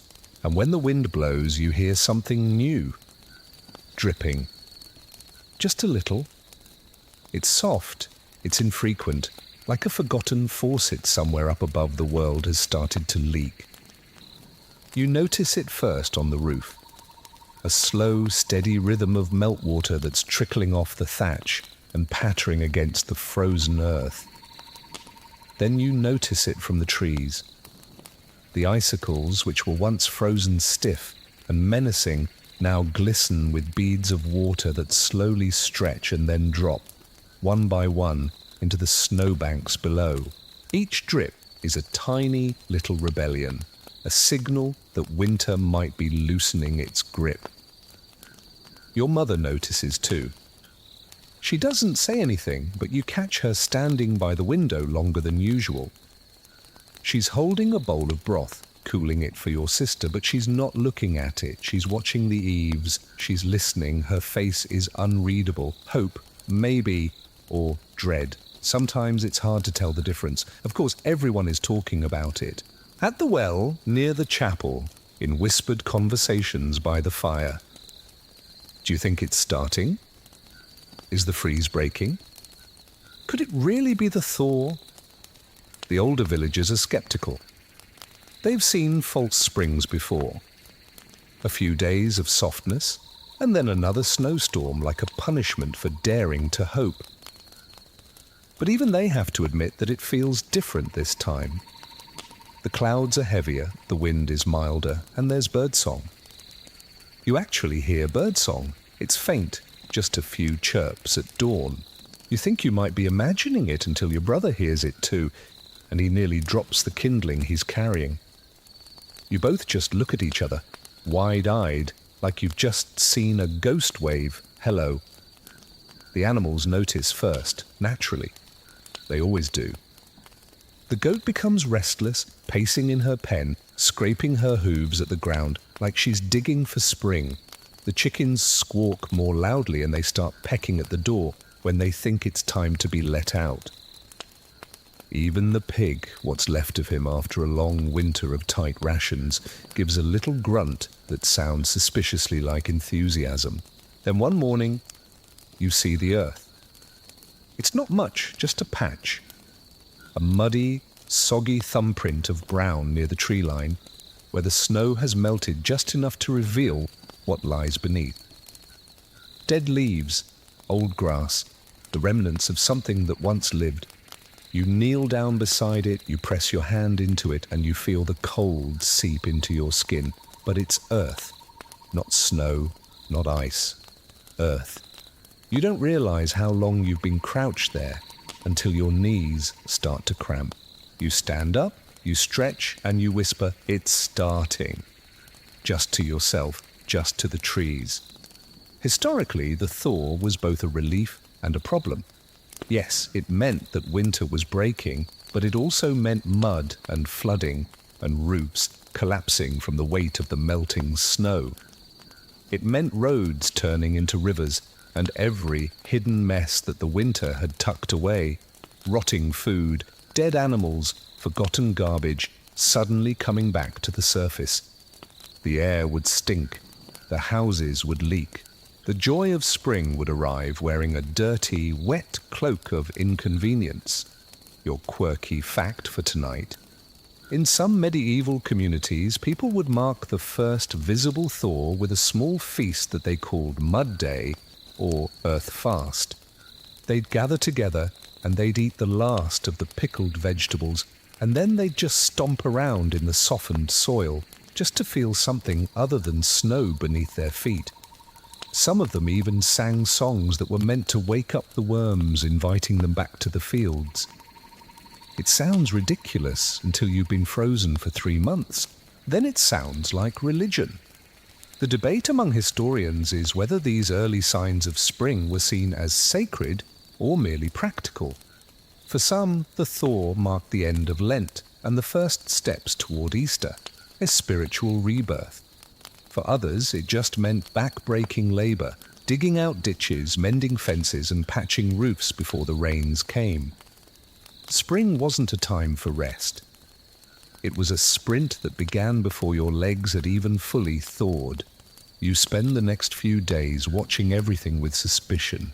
Every drip, every patch of exposed ground every morning when the frost isn't quite so sharp. You check the sky constantly. You sniff the air. You watch the trees for any sign of a bird or a bloom. Nothing yet, but it's coming. Your family feels it too. Your mother starts talking about the garden, idly, but more often. Your father is sharpening tools that haven't been touched since Michaelmas. Your sister, who hasn't left the cottage in weeks, asks if she can go and sit by the window. She doesn't look strong yet, but the fact that she wants sunlight again is enough to make your chest ache with relief. The Reeve organizes a path clearing. It's half an excuse to do something and half a test of whether the roads are passable. You join in. Everyone does. You dig and you stomp and you hack away at the snowbanks, forming channels for the meltwater to escape instead of pooling around the homes and flooding the root cellars. It's exhausting. Your boots sink deep into the mud and your gloves just soak right through. But you keep going because movement means momentum. And momentum is the one thing that winter hates. One afternoon, the sun actually feels warm. Just for a moment. Just a tiny little shimmer against your cheek as you look up, squinting through the thin veil of clouds. It's not heat, but it's not nothing. You raise your hand, you hold it there, and you let yourself believe it. Then comes the smell. It hits you unexpectedly. Not rot, not smoke, but life. That strange, rich, earthy scent of damp soil and decomposing leaves. It's not pleasant exactly, but it's real. It's what the world smells like when it's trying to come back. You breathe it in like it's the first clean air you've had in months, and you realize that you're going to make it. Not today, not tomorrow, but soon.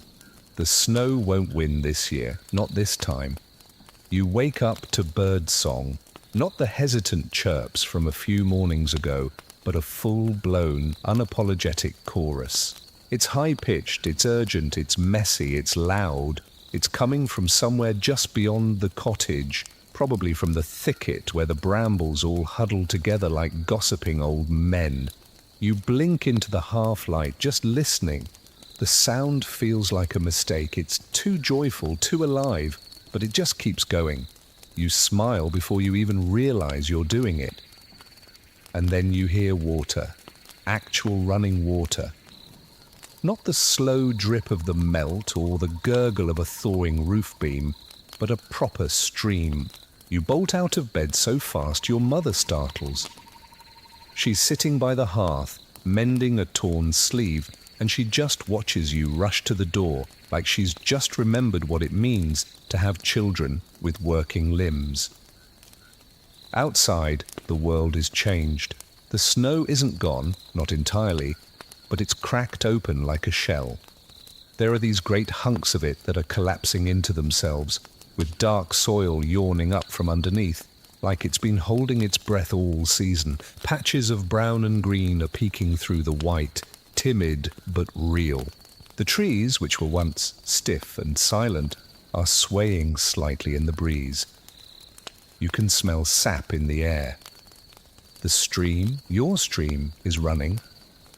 It's narrow, it's quick, and it's bubbling over rocks that haven't been visible since the first frost way back in November. It's carrying twigs and mud and the occasional soggy leaf. You crouch down by it, your fingers twitching, to just touch the water. You hesitate, then you dip your hand in. It's ice cold, of course it is, but it's moving. It's alive. Your brother comes running after you, and then your sister, who has only just started walking on her own again. She's all bundled up in 3 layers, and she's still pale, but she's smiling. You all just stand there, gaping at the water like it's some kind of holy relic. And maybe it is.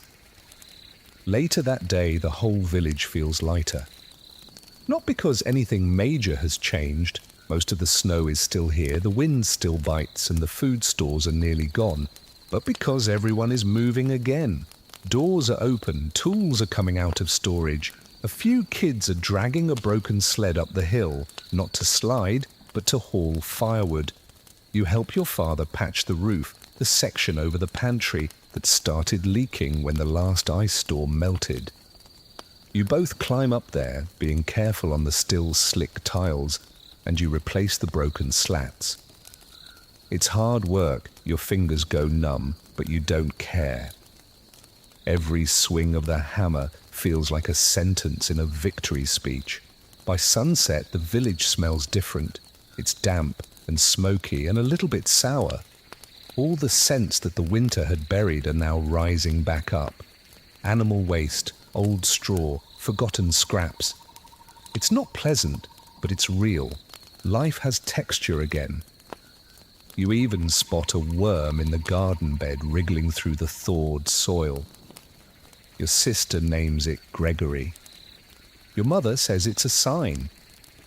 Historically, this stage of the thaw, sometimes called the break, was one of the most dangerous and exhilarating parts of the medieval calendar.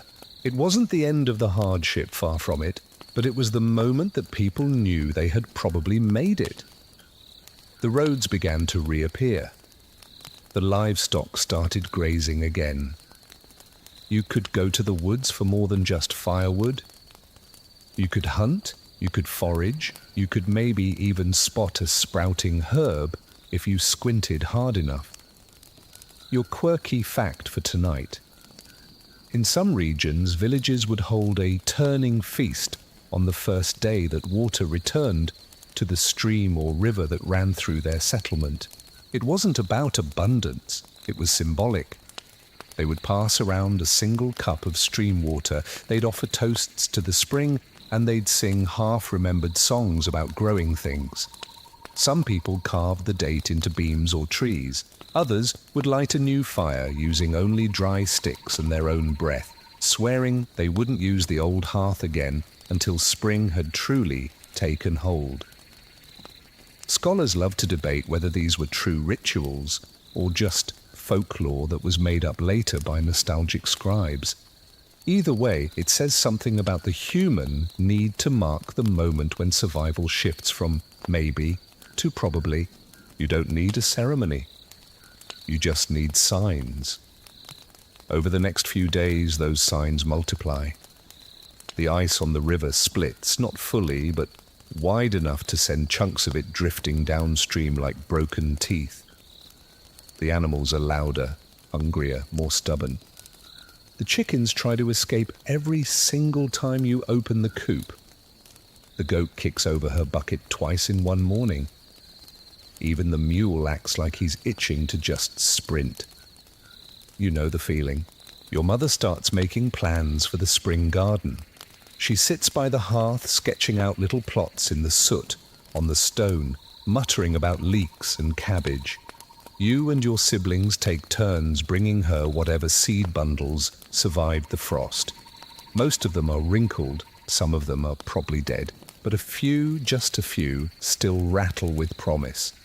There's laughter again, not forced, not brittle, but actual careless laughter. Your brother tells a joke so stupid that your father chokes on his tea. Your sister trips over her own scarf and she lands in a puddle, and she just howls with laughter before anyone can even ask if she's hurt.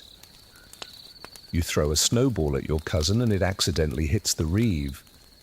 He glares at you, then he throws one back. You find your grandmother sitting outside one afternoon, knitting with her bare hands. "You'll freeze," you say. She just shrugs. "Let the wind bite. I've got blood enough left." You sit with her for a while, not speaking, just breathing in and out. Later, you help clear the fields. The snow is still too deep to plant, but you rake the top layer aside, exposing the flattened stalks from last year's harvest. It's grueling work. Every single one of your muscles aches, but it's a good kind of tired, the kind that says you're moving towards something. The stars are brighter now, they're sharper. You stand outside one evening looking up, and for the first time in months, you don't feel like the sky is pressing down on you. It's open, it's wide, it's patient. The thaw doesn't fix everything. You still have weeks of hard labor ahead of you. The snow might come back for one last cruel joke. The food stores are low, and your frostbitten toe still hurts when the wind shifts. But something has changed. You've made it through. The worst of it, anyway. You survived a medieval winter. Barely. And yet, if this were some kind of video game, your health bar would be flashing red, your clothes would be patched with moss, and you'd have trauma points for days. But you're alive. You're here. And so is spring. So here you are, alive, dirty, exhausted, thinner than you'd like to be, and probably harboring some sort of mild respiratory issue. But you made it. You survived a medieval winter, which frankly is kind of a miracle. No central heating, no vitamin C, no emergency blankets, just smarts, firewood, and the questionable advice of your grandmother. You know now what most people don't. That winter isn't just a season, it's a siege, a slow, creeping one. It tests you quietly, inch by inch. It wears down your body, then your nerves, and then your hope. But it doesn't get everyone. It just waits to see who stops fighting back. And yet, even in that endless frost, there were moments, weren't there? The stew nights, the quiet prayers, that weird moment with the goat. You laughed, you cried, you maybe lost a toe, and still, spring came, like it always somehow does. There's no dramatic ending here, no trumpets or banners or some grand reward for your survival. The snow didn't part like the Red Sea. The villagers didn't throw a feast with 7 courses and dancing bears. Life just keeps going. You dig, you plant, you breathe a little easier. But the world feels warmer now, not just the air, but everything. People smile more, you sleep deeper. You don't wince when you hear the wind at the window. You even start to hum a little when you walk. You look back at that long season and you think, it didn't get me, not this time. And that thought alone is worth something. So go ahead, let the blanket wrap you a little tighter. Let the hum of that fan lull you into a soft stillness. You've done enough for tonight. Tomorrow will come, and with it, more sun. You've earned your rest. Good night.